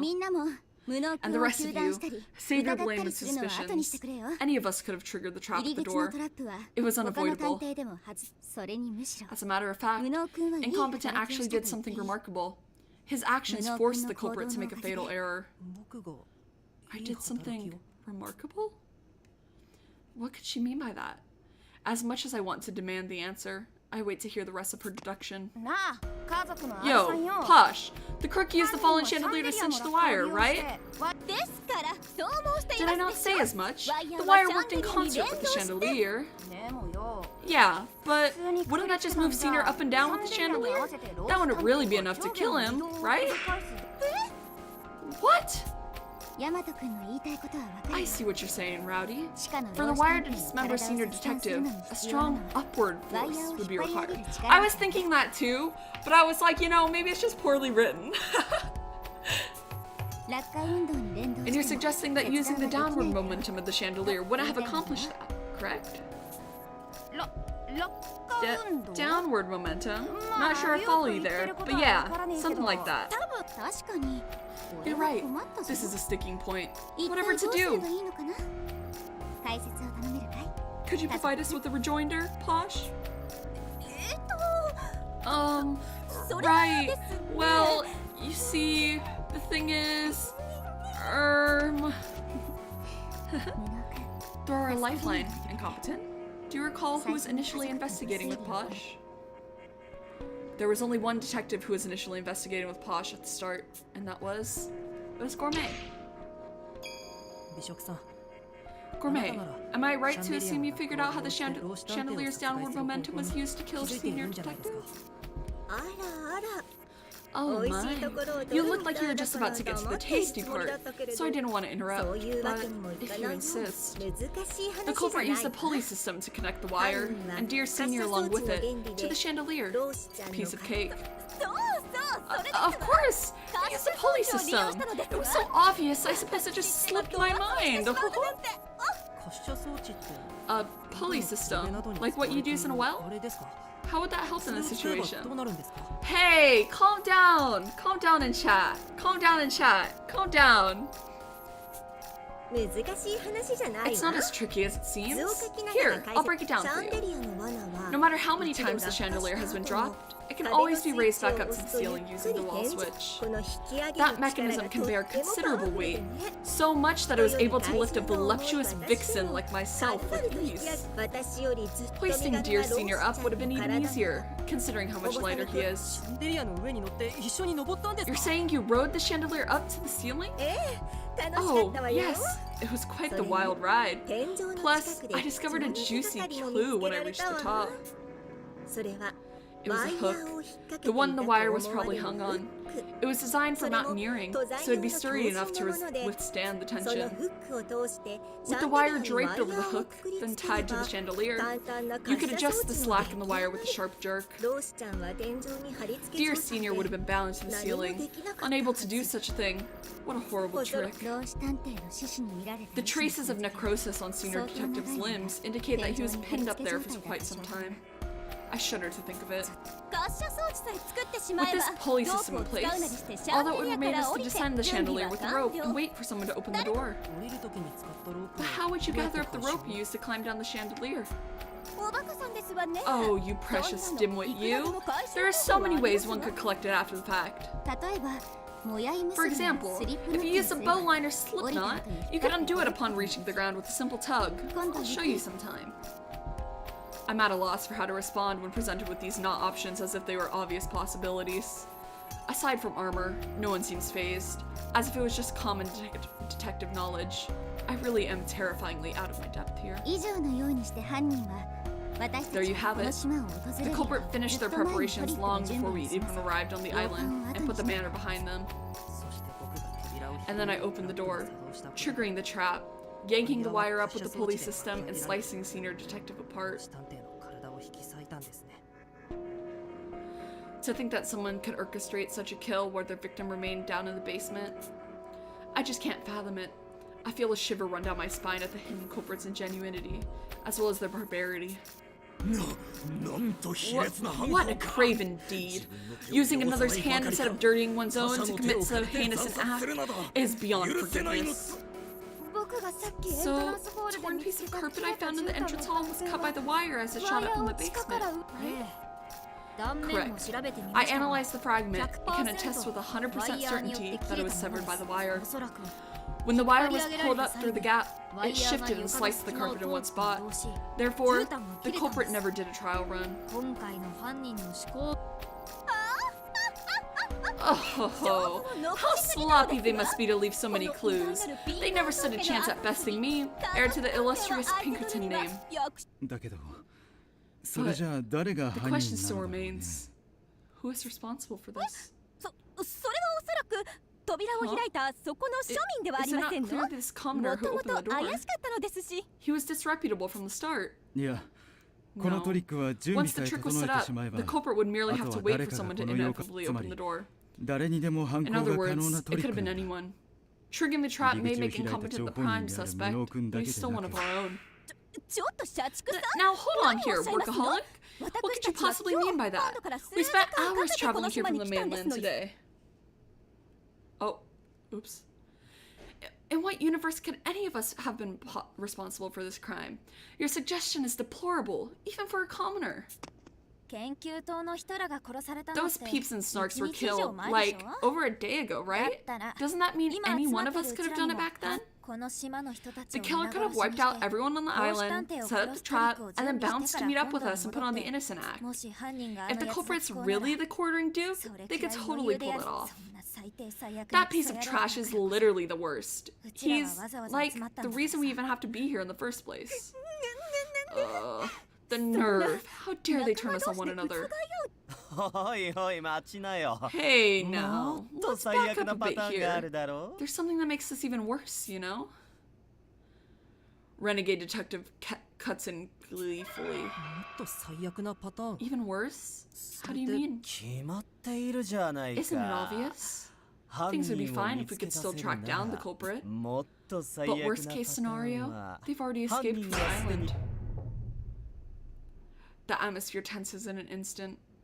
As much as we hoped to believe otherwise, it was a possibility we couldn't ignore. If we're assuming this is the work of the quartering duke, isn't it only rational to conclude that he's booked it by now?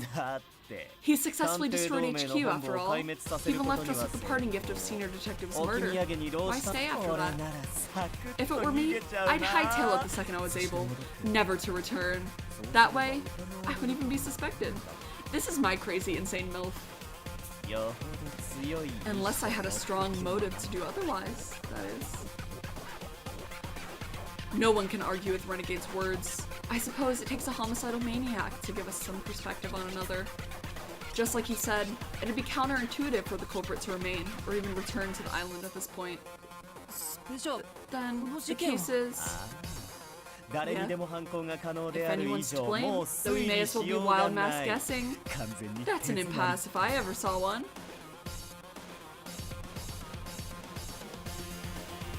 I examine everyone's faces again. Their eyes are filled with a suspicion and hostility that wasn't there before. I believed I could trust them just moments ago, but now a dark shadow hangs above us. If the culprit already fled, we'll never track down Senior Detective's killer. But if they're still here, they could very well be among us. Either way, it's a bitter pill to swallow. It's no surprise the team's morale has taken a hit. 顔を上げろ探偵諸君 Stiff upper lip, ladies and gentlemen. This investigation hasn't ended yet. Holmes's voice dispels the gloom. 確かにこの It's 事件 true, の真相は regardless of our どうあ actions. がいても The 悲劇 reality かも of the しれない situation is a tragic だ one. がそもそも探偵と However, は it's a detective's duty to attend to the aftermath of any tragedy. 我々が If 悲 we 劇の hesitate, 前に起 who こ else してし will まった take the mantle? Huh? Holmes sends a wink my way before making her announcement. この事件の犯人 As は mentioned 一つ previously, 致命 the 的なミ culprit ス made を one 犯してしま fatal った error, which I shall now share. そ with れ you を all. 言います悲劇など After all, 我々の手で reversing 覆してやろう tragedies じゃ is ない precisely what we か must do, ladies and gentlemen. The group falls silent, listening intently to what Ideal has to say. For this particular trick, anyone could have performed the killing act, so long as the proper preparations are made. It's possible the perpetrator has already fled. Though, if they are still present, they could very well be part of the DA. How does Holmes intend to turn such a desperate situation around? まだ自らの推理を話していない子がいるだろ I believe someone has yet to share their うミノ theory. 君もわかるだろ Incompetent. You know to whom I refer, yes? The investigator who hasn't spoken yet is... Bookworm detective, right? 文学さん、確か Bookworm. あなたは You were looking at the この部屋の暖炉 fireplace when you noticed something, 何かに right? あなたは何に気づいた What was it you saw? こそこそと見てい So たん you were です spying on me then. Get lost and die, Humbert, said the girl to the perverted youth, her detest for him clear on her face. What? いや No, それは that's not... よさないか That's 文学 enough, 探偵 Bookie. すまないな Apologies, incompetent. I'm afraid her social graces are a bit 人付 lacking. き合いが全然気にしてない Oh, ですよ don't worry about it. I give a strained laugh as I attempt to recover from the mental blow I was just dealt. お前も He's funny. I like ガンダの him. 件を話したがっていたじゃな Weren't い you chomping at the bit to tell everyone about the Minna ni fireplace? Come out and say it. 言われずとも I そのつ intended もり to です whether or not I was asked, huffed the girl matter-of-factly before beginning 少 her 女が不満 explanation. まじ私たちがこ When の we 部屋を first 訪 entered, れた this 際 fire was lit. Something felt off about this, so I spent my time pondering the matter, the girl began. 違和感ですか Something was その off? 正体って What matter are you talking about? この国では馴染みが薄く This style of 知らない hearth の isn't も当然 commonplace で in あ this ろう country, so it's no surprise that you would be unaware that these fires don't burn for long. Unless wood is added regularly, they will not last more than 6 hours. Even 5 would be an exceptional amount of time. そんなに頻繁な管理が必要な So it もの really なんです needs to be でも tended to. 皆さんの中 But の isn't it 誰かが possible someone started a fire because they're feeling cold? I know it's March. This island gets pretty この chilly. 島は Yeah, Bookworm is very cute. I like her like hair, like bow 勝手に ribbon つける things. 探偵がいるわけないでしょロリコン野郎少女 You は know- 犯罪者予備軍の少年を罵倒した It's okay. それもそうですね Oh, right. It's as Bookie says. I doubt there is a soul among us who would use the fireplace in this situation. The only individual who would is the culprit. They had some incentive to ignite these flames, and it happened within the last several hours. 二人ともいい点に You 気づ both いて noticed た something な vital. The very act of lighting the fire was その quite a 暖炉 blunder に on the 火をつけた perpetrator's 始末は behalf. おそらく It appears they were unaware of how long the fire would 暖炉の火に関する知 burn, 識がなかったの but だ that is precisely why they lit it. There was no other つけ choice. ざるを得なか They った had to light the fire? ああ Indeed, このワイヤー all を to 取り扱うの dispose に of the 必要 gloves なグローブを necessary 処 to 分する manipulate た the め wire に saw. Saying this, Holmes finishes a single black... Oh, what? Saying this, Holmes fishes a single black glove from her pocket and waves it at us. 君たちも知っての通 As り you all know, 今回 said の wire 犯行 saw に is 使 so われたワイ fine ヤ that ー it サーは requires specially 切れ made 味が gloves to 良すぎる handle. ゆえに Gloves 特 which 別 the 製のグロ culprit ーブが possessed. ゆえに Were この these グロー gloves ブ to be の found 所 on 持 any of が our バレれば persons, 犯 the 人 owner と would し be て quite 疑われ suspect. か Ergo, といって their only 指紋の recourse どっ was さ to りついた burn グロ them. ーブ With that, Holmes flings the glove into the fireplace. It disappears into the flames, hissing all the while. It may have been made of sturdy material, but it clearly wasn't fireproof. 暖炉の中から I managed to find the burnt remains of a glove in the fireplace, the girl reported to the chief. あの火力で焼 So け the 残 glove る didn't burn entirely, こ despite の the 無 heat. 精霊イフリート Perhaps, そういう perhaps forming a pact with Ifrits would have better served them. ちょっと意味不明なのでスルーし Not ます sure what that means, so we'll just ignore that, the girl said 少女の意志を dismissively. 素晴らしい発見だよ Brilliant 音楽君 discovery, bookworm. これで From 犯 this, 人が we can deduce that the ワイヤー用 culprit の lit グ this ローブを fire 処 in 理 an するため attempt に to dispose だ of the のでは gloves. このことから Now, どんな what 事 further 実が conclusions can we 考えられる draw? I'm sure you 中 could 井 tell 君 us, Mystic. 君なら Naturally. Had the culprit escaped the manor, they could have discarded the gloves any number of ways, not least of which being the ocean. The fact that they attempted to do so within the manor instead suggests that a getaway was not in the cards. グッドその Yes, 通りだよ precisely, 中井君 precisely so, Mystic. この洋館から The sole path from Gormenghast to Snarks is a straight shot. Apart from that, there's only a cliff no person could easily descend. Most importantly, during the several hours after our arrival, we never failed to keep watch. Not one soul 洋 fled 館 from the からこ building. の暖炉に火を灯した人 Put in は another way, whoever lit the fire is still inside of the manor as they speak, said the girl, following the chief's logic. この館の They're 内部に still inside the manor?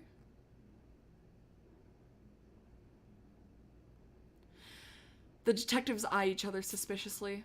But, of course, why wouldn't they?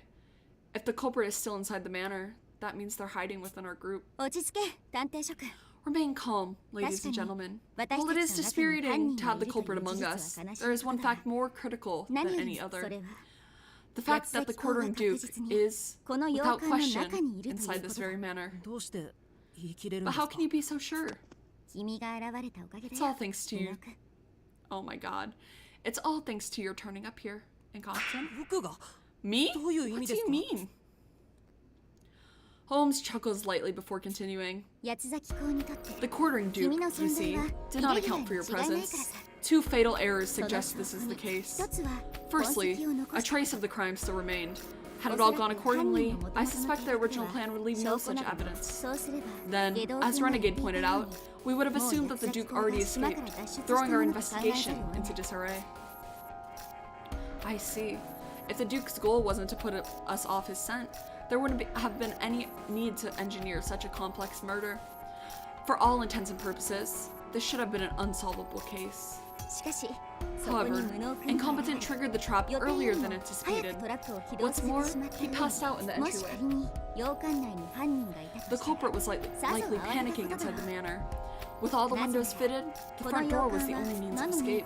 そこには But with this 男 boy が倒れてい unconscious た by the door, the chance of him waking and catching them as they fled was 顔を too 見られ great て a risk. 殺そうにも With no knowledge of his background or ability, it would be おとな unwise し to く try 身を and kill 隠す him. 他にない As the others were en route, さらに the そこへ culprit opted to 慌て hide. た犯人は隙を見て Flustered, they sought their chance and used the fireplace to dispose of the evidence. Well, どうだい my deduction is しっか quite りとした sound. 筋書き Yes. だろ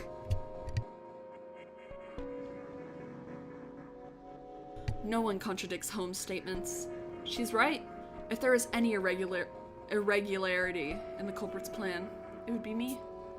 I may lack experience, and I failed to save Senior, but it's thanks to me that a major flaw was introduced to the murderer's plan. It's a bit ironic, really. その可能性 What が can あ I ったか say? I never considered that possibility. わざわざ混乱を生む発言を You した have some nerve saying that after all your misleading comments. I'd wager that you had this figured out, but decided to stir the pot anyway. お待ちなさい Now wait just a moment. 八崎公の How 犯 can you be 行 so と言い certain 切れますの the quartering duke is the culprit? 八崎公の The 犯 Duke's 行の murders are 特徴は characterized by two 常に被 simultaneous 害者が victims. 二人同時に Even 現 with れ the ること deceased staff here, this case is entirely different. それが二つ目のミスなんだよ Therein lies their second mistake, Posh. Huh? Posh falls silent. Holmes turns her gaze to me, then smiles coldly before getting into the heart of the matter. 本来この扉を開 In け the た original 者は plan, 罠に引っ the かかり individual who opened the 老 door 子 was 探偵 intended と to 共に spring the 死 trap 別だった and die alongside Senior Detective. つまり本来 That is 殺 to すはず say, の二人目の犠牲 failing 者 to を produce 出 a せなか second ったこと victim こそが was the quartering 八崎 Duke's 公最大の second 失敗さ greatest mistake. なんですって Beg pardon? Oh. Now I remember. When the trap sprung, I felt a pain in my head that led me to avoid the trap. By all means, I should have died right then. In other words, I narrowly avoided a tragic fate as the quartering Duke's latest victim. はいはい Hold 被 on. 害者が Are 2 we 人 a いた bit かも quick しれ to ないか assume らっ that this was the て Duke's 八崎公 doing の犯行と just 断 because 定 there するのは could 想定 have じゃ been ない two 模倣 victims? 犯かもし It れな may い just be another copycat. You feel me? 分かっていながら尋ねるな。 Stop レ asking ド探偵 questions you know the answer to, お前も renegade シリアル detective. キラーなら分か A る fellow はずだ。 serial killer such as yourself ought to understand. これは This was ただ not の simply to か sow く the 乱を狙 seeds った of 犯行 discord. ではなく、 It was a 戦争 declaration of そうだ。 war. Killing わざわ Senior ざ in リ such a スクの risky 高 way い手 is 段で proof 漏 of 出 that. 真相を解き明かしてみせろ。 Reveal the truth, さもなくば or you will all be 全員 dismembered. 八つ裂きにして That is what he means to tell us. 面白くなってきた。 Things are getting interesting. I, 俺も for 全 one, 力で am ready to 楽し have ま a せてもら ball, うと my する dear よ。 Holmes. With Renegade Detective satisfied, Holmes claps once, turning the attention back to her. では今回の Very 事 good. 件をまとめるとしよ Now, to briefly summarize, う。八つ裂き校は私たちの訪れ the る courting 数 Duke 日 came to 前 the に island a 島を few days prior to our 職員 arrival, 全員 murdering all 殺害した。 personnel present. その後 He affixed Senior Detective to his chandelier, ensuring he would be killed when it descended. Following that, the Duke left the manor. Later, while we were at the research facility, they sent a message to me using Senior's voice, luring a portion of our group back to the manor. 一部の探偵そこで In doing so, whoever opened the door to the manor would die at the same moment as Senior Detective, producing two victims, the Duke's modus operandi. それと同時に This was also meant to conceal the Duke's presence and 島の世 facilitate 界 his と escape 見 amidst the 出す可能性を chaos. 示すこ Or と so went the plan, 私 at たち least. を混乱だがそこでイレギュラーが But it was 生 that exact moment when things went awry, when an unforeseen individual triggered the trap earlier than そ expected. のイレギュラーのせいで This deviation prevented the culprit from fleeing. In their panic, they disposed of the evidence in the fireplace, but it didn't burn completely. 以上のことから So, 八つ裂き校が concludes 今どこ my にいるのか synopsis.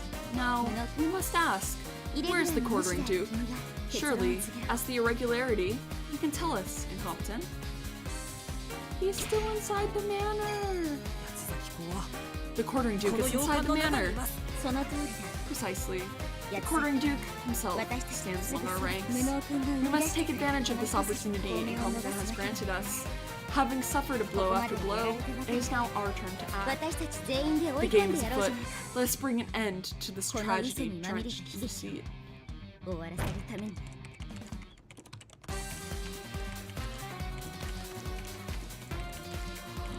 Do I just not get to know?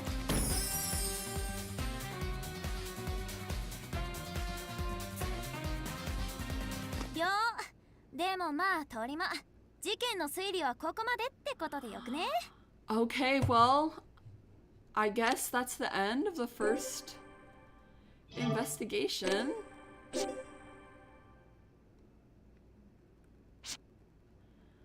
I think S rank for slay. We slayed it. We're slaying the quartering Duke.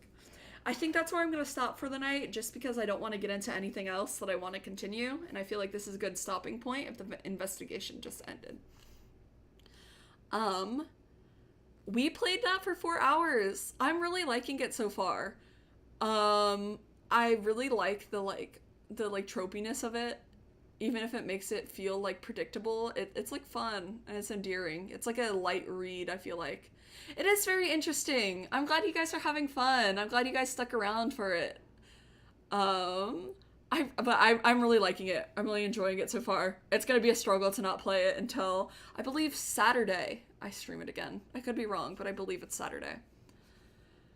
But thank you guys so much for coming. Thank you for staying. I like the characters too. I think so far my favorite, I mean, I don't need to say who my favorite is. My second favorite is, my second favorite is probably Male Wife. And then my third favorite is probably Doleful, and then my fourth favorite is probably Downtown. But I like them all so far. I feel like they're all kind of silly in their own little way. I like how they're all like quirky. It makes me smile. I like how they're all just their quirks. It's very beautiful. Okay, well, that's gonna be it for me tonight. I will see you all tomorrow at 7 p.m. PST, 10 p.m. EST for, hold on, for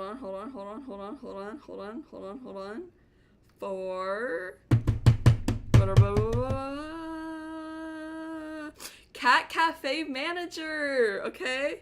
7 p.m. PST, 10 p.m. EST, but we will be back with Process of Elimination again, yes, on Saturday. Yeah. Okay, well, I hope you all have a very wonderful rest of your night. I'll be back very soon. Berry.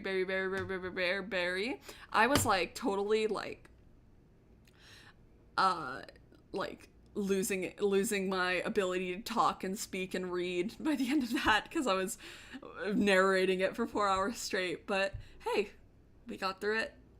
But yeah, have a very wonderful rest of your night, and I will see you all tomorrow. Bye.